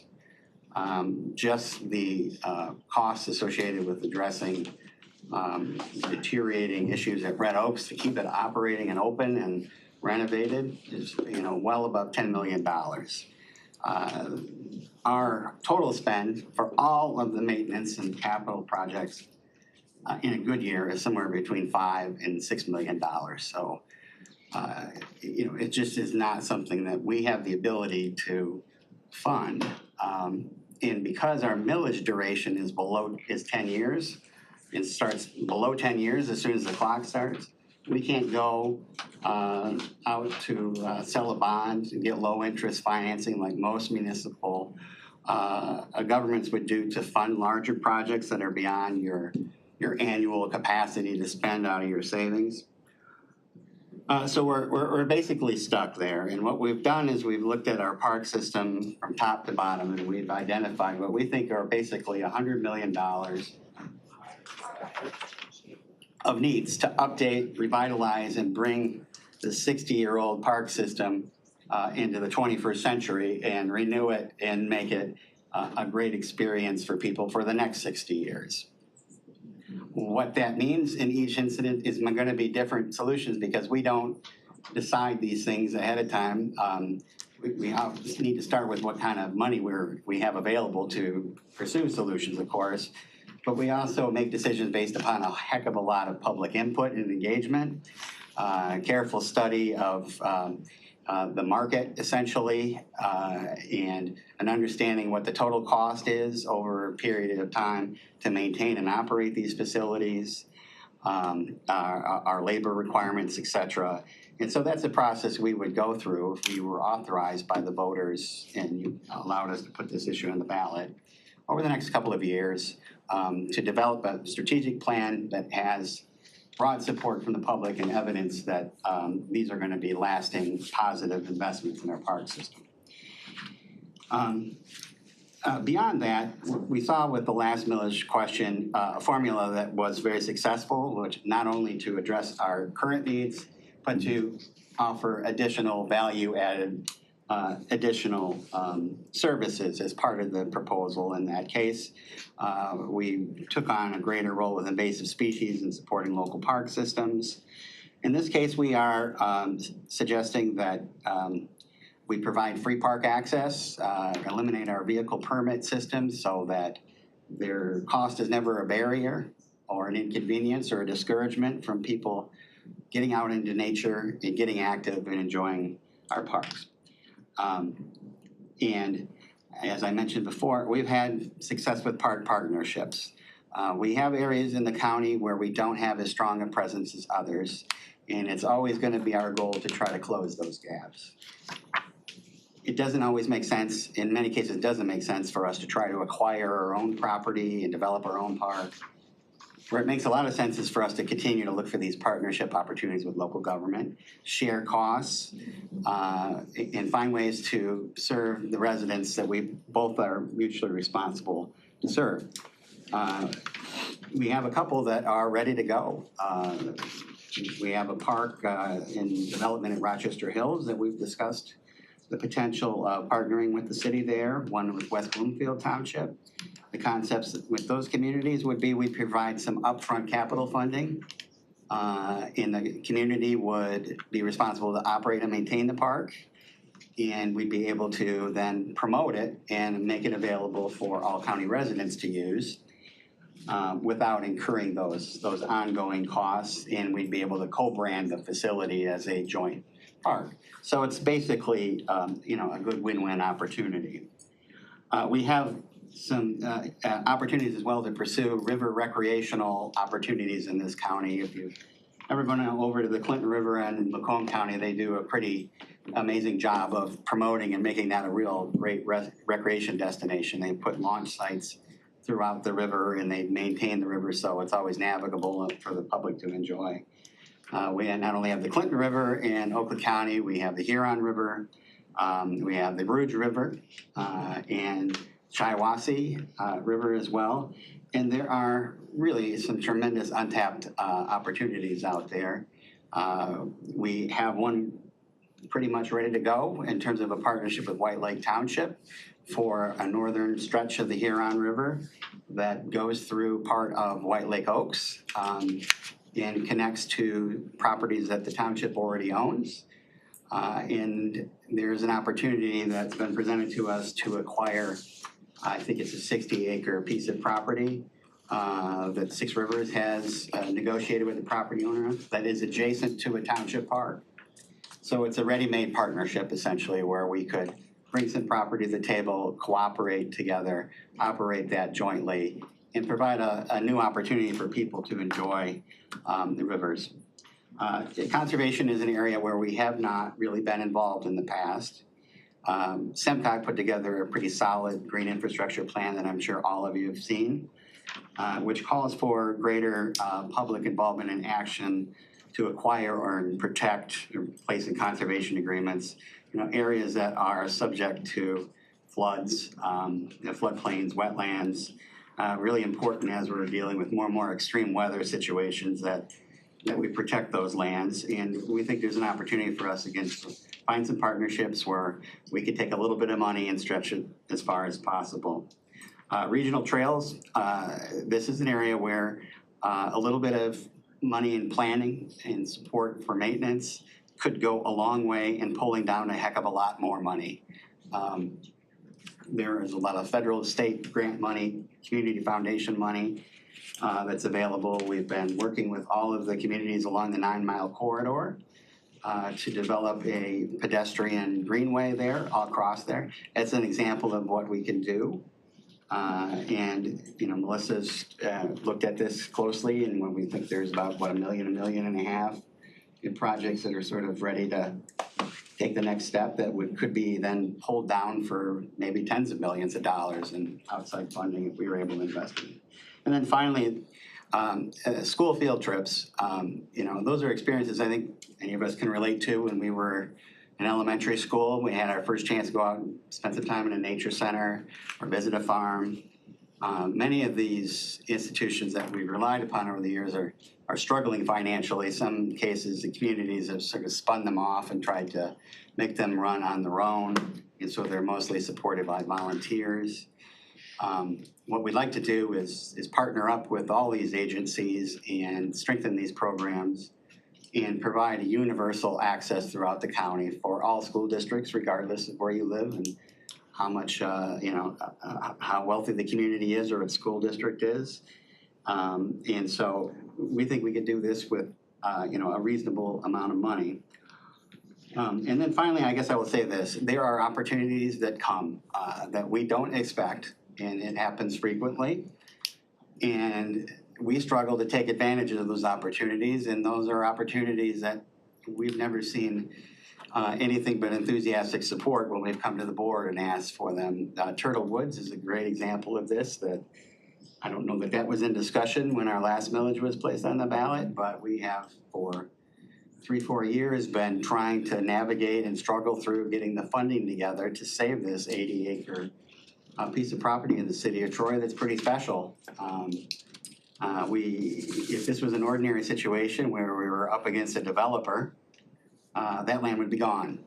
It's been well gone by now. And the state trust fund process is, it's helpful. It does help with the acquisition of land, but when it's a lengthy process that really only seems to work when you've got a willing property owner or another partner that are able to kind of hold things in status while these negotiations play out. So I do think it's important that, especially since, you know, we're coming back and saying the amount that was approved in 2020 isn't enough, that we provide a little bit of funding within this for the unknowns. And so we factored that in as well. Altogether, the summary of the proposal is this. What we're seeking to do is to replace our existing millage, which is set to expire in 2030. And in replacing that millage, we would like to go from our current levy of 0.35 to a rate of 0.65. That net 0.30 increase equals out to about $39 a year for the average residential taxable value home in the county. And that would generate approximately $23 to $24 million a year in the first year. We think about half of that's gonna have to go for that bond repayment, for that $100 million revitalization plan, and then you know, maybe a third towards some of these extra added value things that I mentioned, and then a third would be available to pursue, you know, larger partnerships along the way. Before you, did you distribute the letters? Yes. Okay. Before you, there are 19 letters of support from other outside agencies requesting your consideration to approve this proposal. In your packet, you have information from our poll that we conducted through Glenn Gariff, who is a very respected independent pollster who, you know, really stress test this proposal to see if there was indication of strong voter support. And I think what you'll find in those results is very encouraging. And while you can never guarantee an outcome, it does appear that we will start off in a pretty good position should this issue be placed on the ballot. But we also understand we're gonna have a heck of a responsibility to bring this information out to the public in the next few months, and we've been preparing along the way, and we'll be ready to get going as soon as you make a decision on this proposal. So let me just wrap up with this. School boards and city councils and township boards, you know, place these issues on the ballot often. mostly from what I could tell without a great deal of controversy. This is how our system works. Voters are entrusted to make these decisions about these extra value added services and what they're willing to pay for them. We found over the years that people not only value the things that we're able to offer that are users, but there are also people who just simply understand the benefits to the improved quality of life within the county that then reflect in our property values. We are hopeful that we can have this chance to submit this to the voters and allow them to make a decision and prepared for either outcome. But, you know, we're hopeful that at least they'll be provided this chance to decide whether we're gonna move forward or we're gonna, you know, have to start reducing what we're able to offer. So with that, I'd be happy to answer any questions you have. Thank you very much. A few things. Feel free to take a seat. We've got at least 10 minutes left, much to my chagrin, so get comfortable. With that being said, and you know that we're over, but I'll start with you first and then Commissioner Hoffman, you're next. Oh, thank you. What's the revenue presently annually for the vehicle permits? The vehicle permits are down to about $750,000. Part of the last proposal was we exempted seniors, veterans, people with disabilities from the permits. So that had a pretty significant impact on our revenues. So, and we only enforce the permits in select locations where it makes financial sense and where there's a limited entrance to the park where it's feasible to enforce the, so you will see, I sent out yesterday some data that our staff put together. It'll show you really who the majority of the folks are who pay for those vehicle permits currently. So a bit concentrated in a certain area of the county. Thank you. Commissioner Hoffman. Thank you. Thank you, guys. So the income right now for entry fees is down to $750,000 because we've exempted some of the veterans, which I think is a good thing. What was it before we exempted it? Do you recall this before It my was time? it was under $1 million.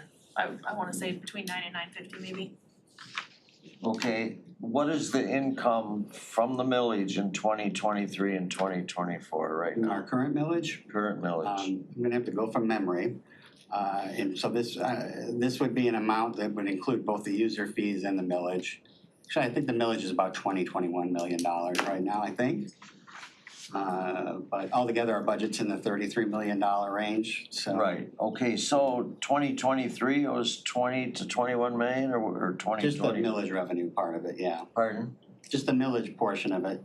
I'm trying to I'll see get you an exact number, Bob, but that's my recollection. I'm just curious between 2023 and 2024, how it changed. Well, it's been going up as property values have been going up in the county, but then there, of course, the implication that all of us in government see when the property values go up, our millage level is reduced as part of the Headley rollback. But it still goes up more than it goes down. It does. Okay, secondly. As do costs, as we've all been experiencing. Yeah, as well. exactly. Okay, it's this $39 annual impact for average taxable value home. Is that the difference between? Yes, that's a 0.30 difference. That's a 0.30 difference. Yeah. What did they use for the average price of a home in Oakland County? I talked to equalization. It got the average residential value, which was, I wanna say, 139,000 for the taxable value. For the taxable? Yeah, not the, SEV Because value. I really think it's around 175,000. So what's Taxable really? value? The taxable value. Yes, I just read the average price of the average price of a home in Oakland County is now $350, so you take half of that. And if they were paying 0.65 mils, they'd be paying about $113 a year. I think what you're talking about is the assessed value versus the taxable value there. Okay, So but people pay it on their taxable value. Your assessment could be Right. higher Well, because it's this capped. it's a complicated issue of when you bought your home. No, I understand all that, but the point is, I think this is misleading. I don't think it's gonna cost the average taxpayer more than what is being suggested here. And what we're basically doing is doubling the tax. And another problem I have, and I love the parks, we keep leveling taxes on people's property. And we complain about interest rates high, the cost of a home, it's hard to buy a house. But every time I turn around, everybody wants another millage. You know, we put one on for the DIA. Lansing's talking about putting a $2 per water meter tax every time you get a bill. I mean, that just makes it tougher and tougher and tougher for somebody to own a house. I mean, gotta be a better way. This is, I wonder why people can't afford it. And I'm not in favor of basically doubling the tax. I mean, inflation's up, but it's not 100%.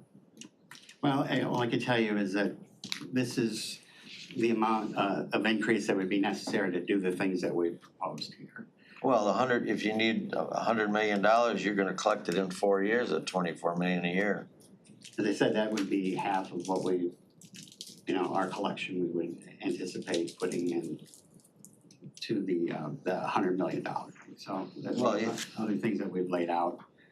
We need to provide some funding for that, and as I said, some of the unknowns. Commissioner Juliana. Thank you. I'll be quick. So I think that county parks are a wonderful asset to the county and the residents, and I think you guys have been good stewards of managing them. And you did receive the $15 million in ARPA, which was appropriated through partnerships. And you talk about acquiring different properties. And in this proposal, you've talked about the acquisition and the growing and expanding your presence in all areas of the county. My concern is that we are at a high level of inflation, which is affecting, obviously, work costs, taxpayers' money at the end of the day, and that we're living beyond our means. I learned of the park's role in wanting to acquire the OCC property. That comes at a cost, and I'm like, well, is that if we get the new millage, or was that part of if we don't get the millage? No, that was a contingent upon this being approved. Well, and so that's my concern. If we are this far behind on capital improvements for the system we already have, should we be acquiring new lands and new property that will just add to that? There's another agenda item, which I won't go into here, that we're asking to acquire, and it looks like it's at the expense of Waterford Oaks allocation of the ARPA funds. And again, that's a current, my philosophy is we should take care of what we have now before acquiring more. So. I understand where you're coming from. I guess the only thing I would offer to you that there's not a correlation between number of parks or park acreage and cost. The cost is very dependent on what we do with those parks and the facilities we have in those parks. And so Waterford Oaks Water Park, our wave pool, for example, we lose, I want to say it was $300,000 a year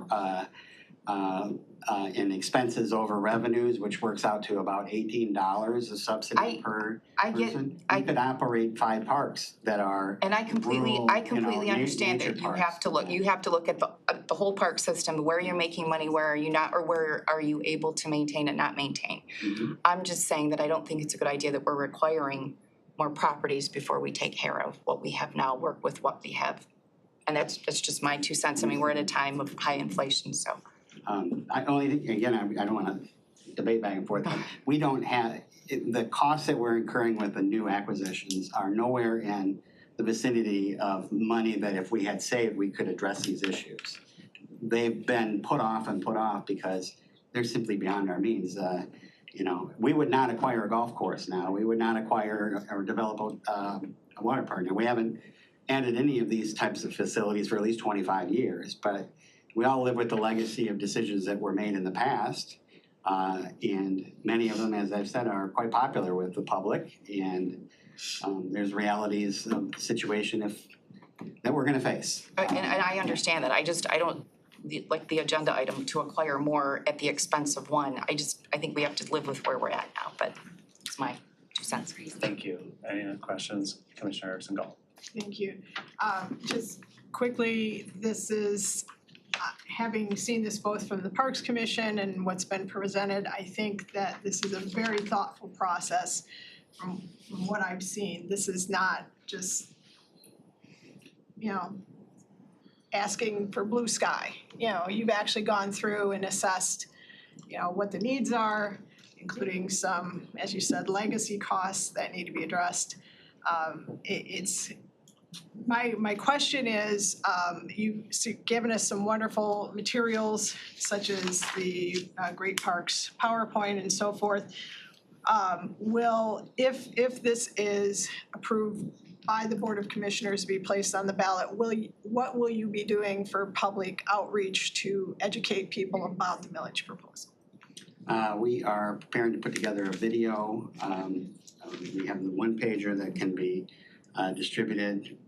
We do have some funding set aside for different marketing that we'd be able to do. Of course, there's a fine line there where you can't cross with public funding. You can't advocate, you can inform.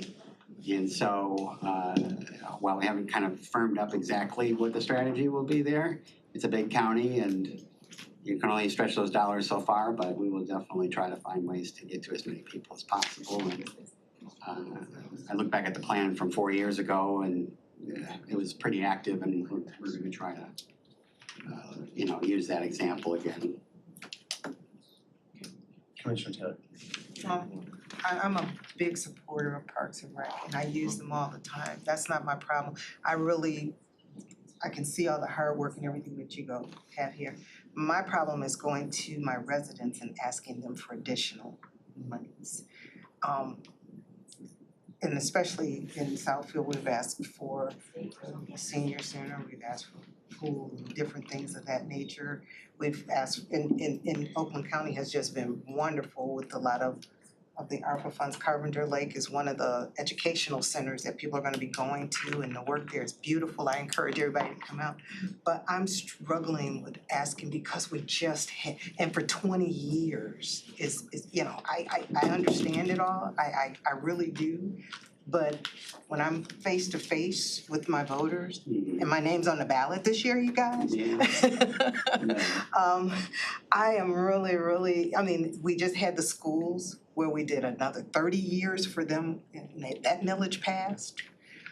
And I don't know, I'm really struggling. I really wanna support you, I really do. I'm just struggling with that piece with. I understand. Okay. So I would say this, part of what we hope we can offer to the people of Southfield is the fact that we are making serious efforts finally to increase our presence and provide more services in the community. One of the challenges we face as Oakland County Parks as an organization is 94% of our park acreage is located where just 20% of the people live. And that inequity creates a serious problem. People on this side of the table can relate to that much more than the folks on that side of the table. And we do need to these communities deserve to receive a fair return on the investment in dollars. We're not gonna be able to do that unless we have the funding to be able to pursue it. So I do understand and sympathize. I used to put my name on the ballot, so I know how that goes. Selfish. But in this case, I think the reality that we're trying to share with you is that we're gonna be seeing some consequences either way. Either way. So it's the pain now or the pain later. Yeah. And we do have a formula that seems to have worked before. We do have an inordinate amount of evidence that the voters support putting more money into recreation. And what we've seen coming out of the pandemic is people's demands and interest in recreation has skyrocketed. Absolutely. And so, I would only encourage you to think about, our ability to meet those demands and where the county is positioned in the future as, what sets us apart. And I think those things are a big part of it. And my last question is, if you get rid of permits for picnic shelters and that? No, just the entry to the park. Oh, just the Yeah, entry, yeah. okay. We do rent out the shelters and Okay. pavilions. Okay, never mind, thank you. That's it, thank you. Commissioner Nelson, I see you, I saw Rob's hand. Commissioner Hoffman, I know you've got a calculator out too. Did you have a question for? You ever thought about getting rid of some of the golf courses? Cause I know they're dogs. I'm gonna refer you to Commissioner Lutz because the last one I was trying to get rid of, she threw down line in the sand. you know, there's a temptation when you get in this business, because everybody has their personal preferences. And if you're not careful about doing this in a deliberative way, that you look at what the public desires in their parks, you know, things can quickly get away from you. So, yes, we have looked at it. We studied it actually pretty closely as part of the ARPA proposal. The one golf course that we have right now that requires the greatest amount of subsidy, because it relies on public water supply for the irrigation. Yes, yeah, you know, the water bill there is about $120,000 a year. Oh my God. So one of the things that's in our $100 million plan is a recycling water system where we can put water into a retention pond and recirculate it. And a lot of the things that we are contemplating here are things that will actually save money over time. Just like you're a businessman, Bob, you know, if you don't reinvest back in your business over time, you tend to, you know, lose revenue and over time kind of erode away your business. And that's what we've done here. We made decisions decades ago to enter into these businesses. They've become so popular that we've been effectively not able to get out of them, even if we wanted to. We've tried many different strategies to make them profitable. I'm happy to say 4 of our 5 golf courses actually have paid their bills in the last year for the first time in decades, I believe. But that's also a reflection of the COVID situation and resurgence in golf interest. Well, that's true, but what my concern about golf courses is if you guys charge the same tee off time, same price for a hot dog, same price for beer, and you compete with Pontiac Country Club, if you're charging the same rate, they're upside down $100 and some thousand every year in property taxes. I agree Government with should you. not be competing with free enterprise. I philosophically, I agree with you, Bob. If you can find a time machine and we can go back to 1975, we'll fix that. But right now we have these things and we have limited options. I'm gonna go back buy a couple lottery tickets. Okay. All right. Some Google stock. Commissioner Nelson. Thank you, Mr. Chair. I think first and foremost, I do want to commend our Parks and Rec department for the work that they've done in regards to the development of this proposal. I think, Lenny, I'm gonna make a comment on your comment and concern last, valuable for sure. But I do believe that investing in our parks and outdoor recreation is directly tied to the quality of life of our residents and our communities throughout Oakland County. And it also plays a critical role in the sustainable development and environmental stewardship for future generations. In regards to what is presented before us today, I support placing language on the ballot, giving voters the power to decide. It's very similar to me in regards to the transit ballot initiative that this body had worked on and was brought forward a few years back. At the end of the day, yes, I hear the concerns and I don't want to discount. I'm sympathetic to hearing about, you know, the cost or the burden potentially that this could bring to especially individuals who are on a fixed income, right? But at the end of the day, where I'm standing firm on is I support allowing the people, our voters, to make that decision, making the decision of the value that they have for our parks and recreation throughout the county. I support that first and foremost. So whenever I'm faced with these kinds of challenges, right, I always have to peel back and think to myself, I'm not saying yes or no. What I am saying and what I am supporting is allowing this to be placed on the ballot, and I support letting the voters decide whether or not this is something that they want to support. So, thank you, Ms. Chair. Any other questions? Ready to All right, should we prompt the vote? Yep.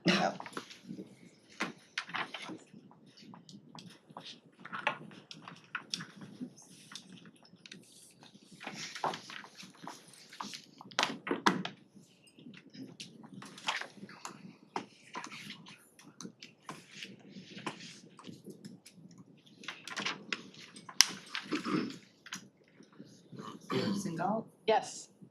Taylor, Yes. you have 5 yeas and 2 nays. Thank Thank you.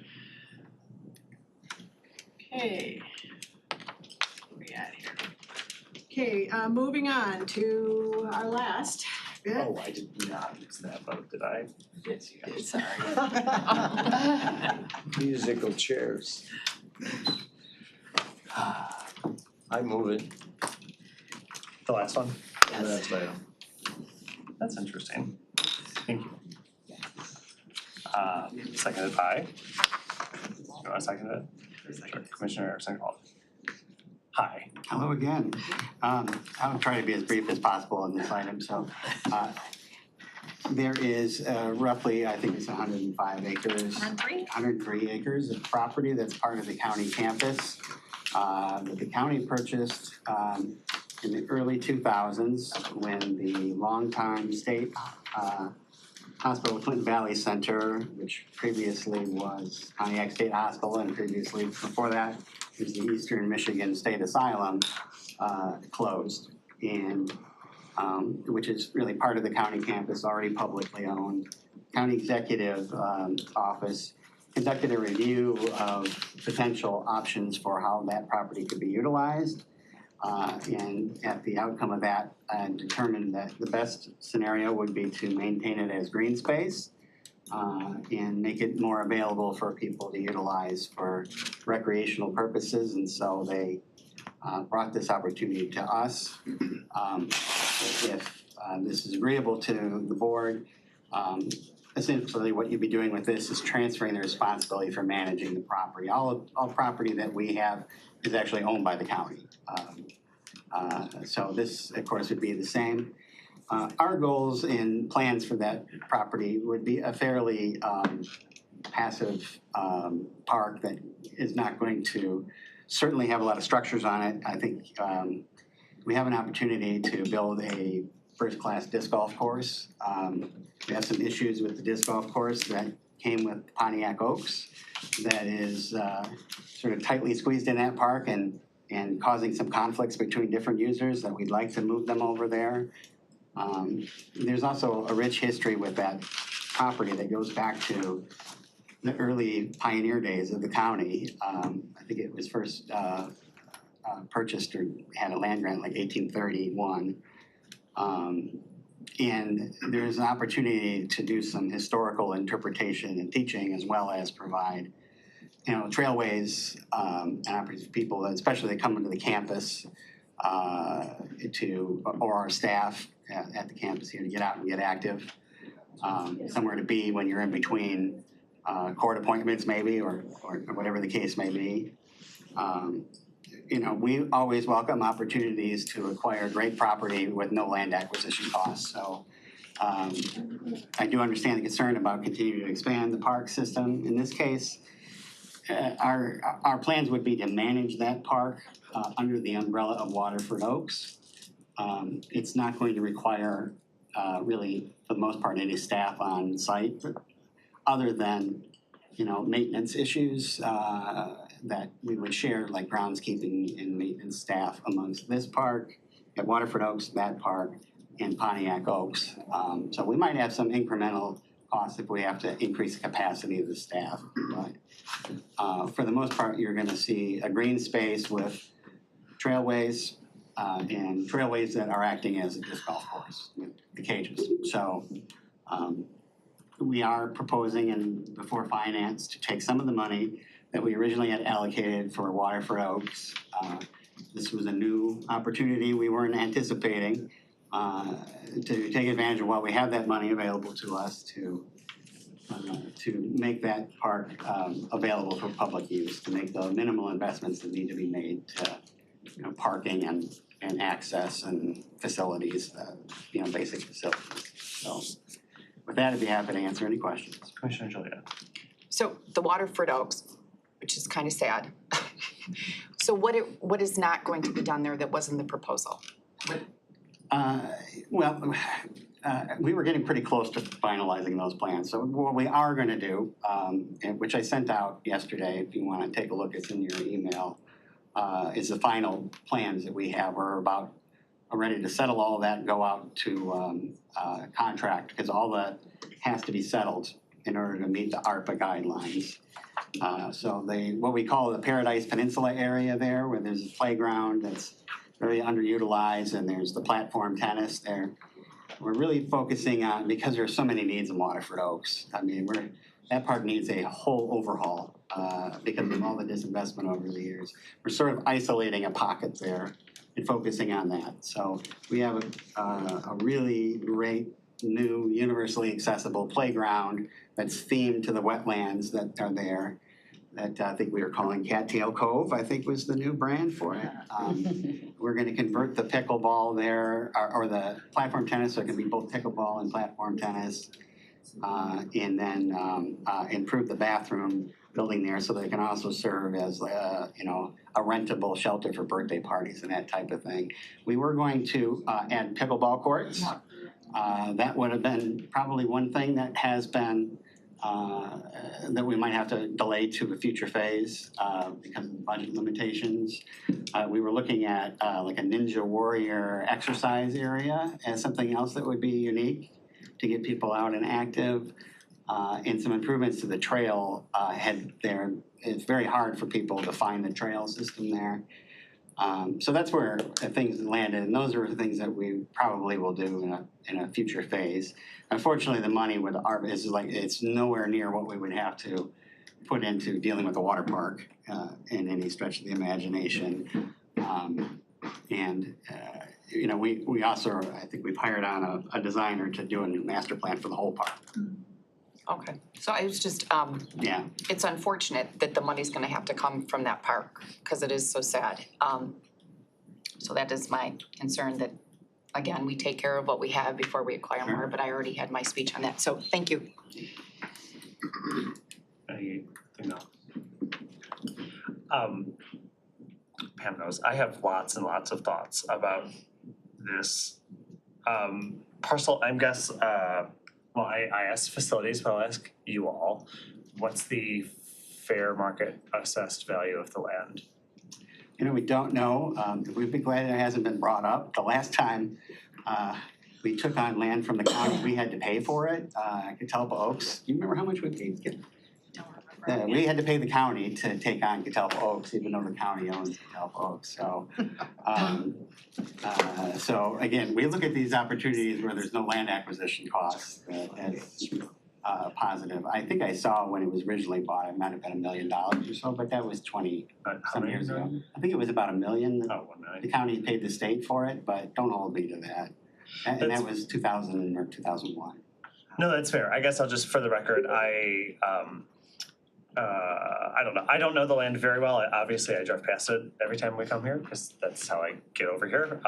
It is an industrial corridor and kind of hard to get to though. So in the realm of parks, it feels weird, but there are lots of parks that feel weird and are industrial. So that's just what I'll say right off the bat. Sure.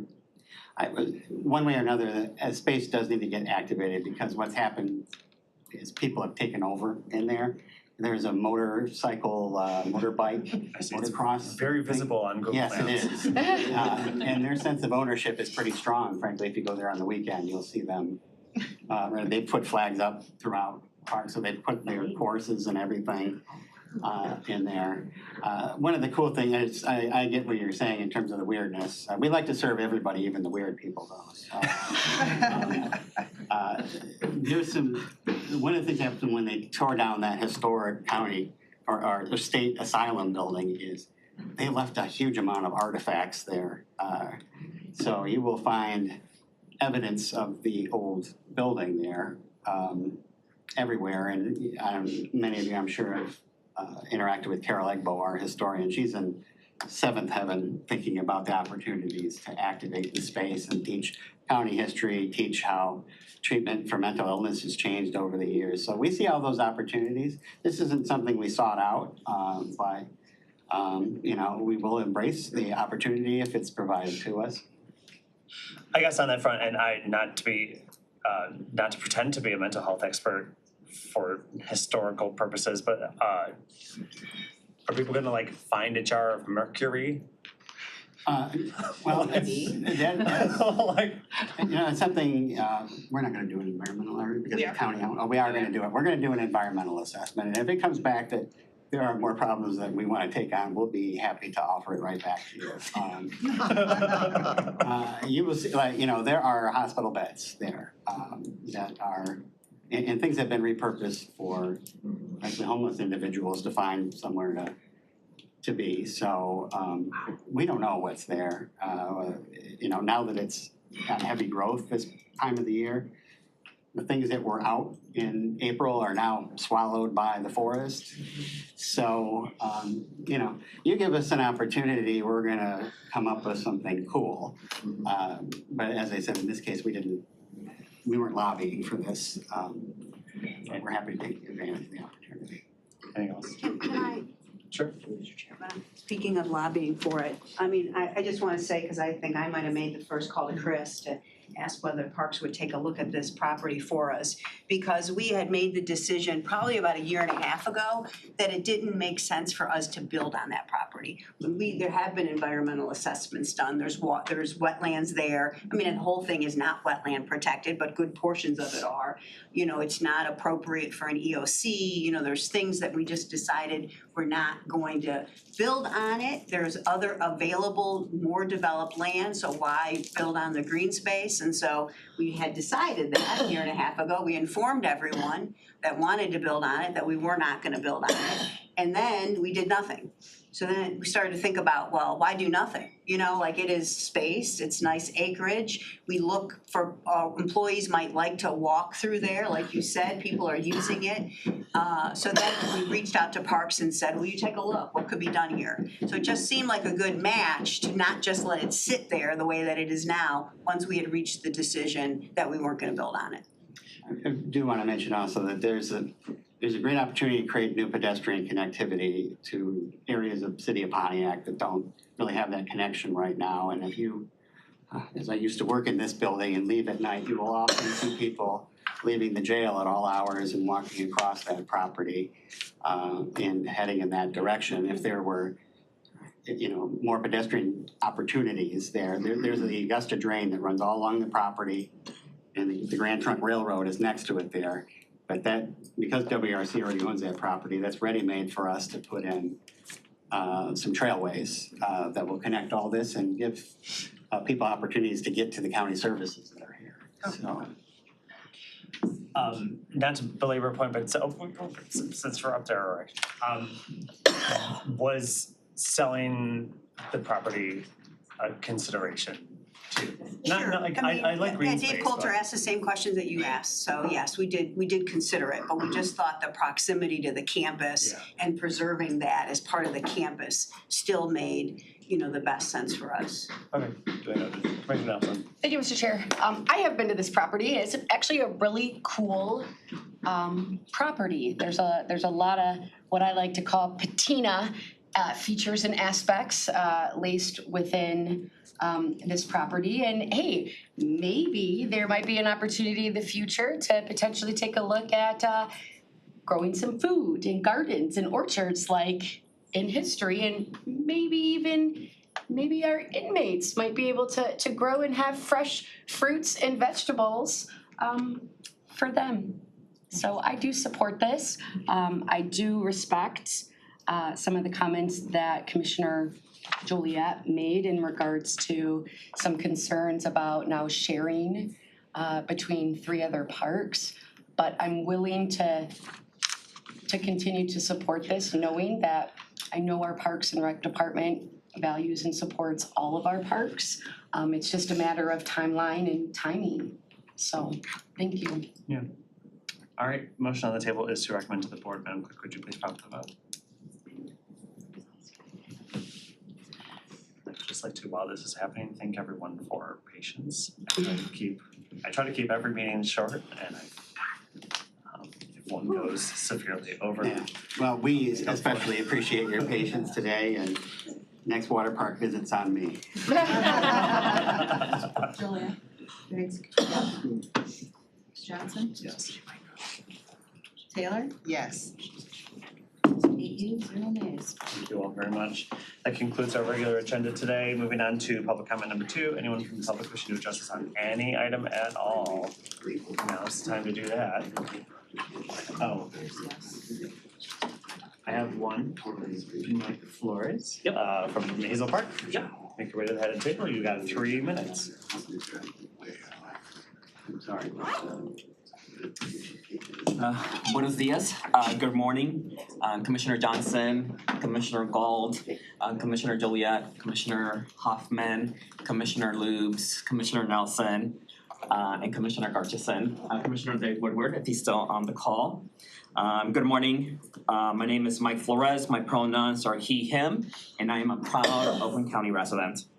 I stand before you today deeply disappointed and disheartened that the community's request to bring forward a resolution supporting humanity, peace, and ceasefires worldwide is not on today's subcommittee's agenda. This resolution, which was emailed to all 19 commissioners, is not just a community suggestion, it is a direct and earnest request from the community, reflecting our collective desire for peace and justice. It seems this request has been ignored and not pushed through the proper channels to bring it to the floor vote on July 18th. This lack of action is profoundly disappointing. I'm usually a very happy, very good-looking, and very optimistic person. But this morning I'm here out of frustration, disappointment, and a growing sense of disillusionment. With the majority that claims to be progressive on all issues except this one. Why is that? Why is the call for peace, for protection of all innocent lives, not given the same urgency and respect as other issues with similar tones? We have worked diligently and collaboratively with some of your colleagues to create this resolution. It was crafted with care and consideration to reflect the values of all Oakland County, a community that prides itself on being inclusive, compassionate, and just. The community will be at the July 18th meeting, asking all chamber members to bring forward the resolution supporting humanity, peace, and ceasefires worldwide for a vote. A resolution that we have diligently and collaboratively created. We hope that this time our voices will not be ignored and our requests will be taken seriously. Gracias, and thank you for your time and attention this morning. Anyone else from the public wishing to address us today? No? Any other business? Anyone have anything? No? All right, I will conclude today's meeting and adjourn at 11:19 a.m. Honey, I'm very sorry. Oh,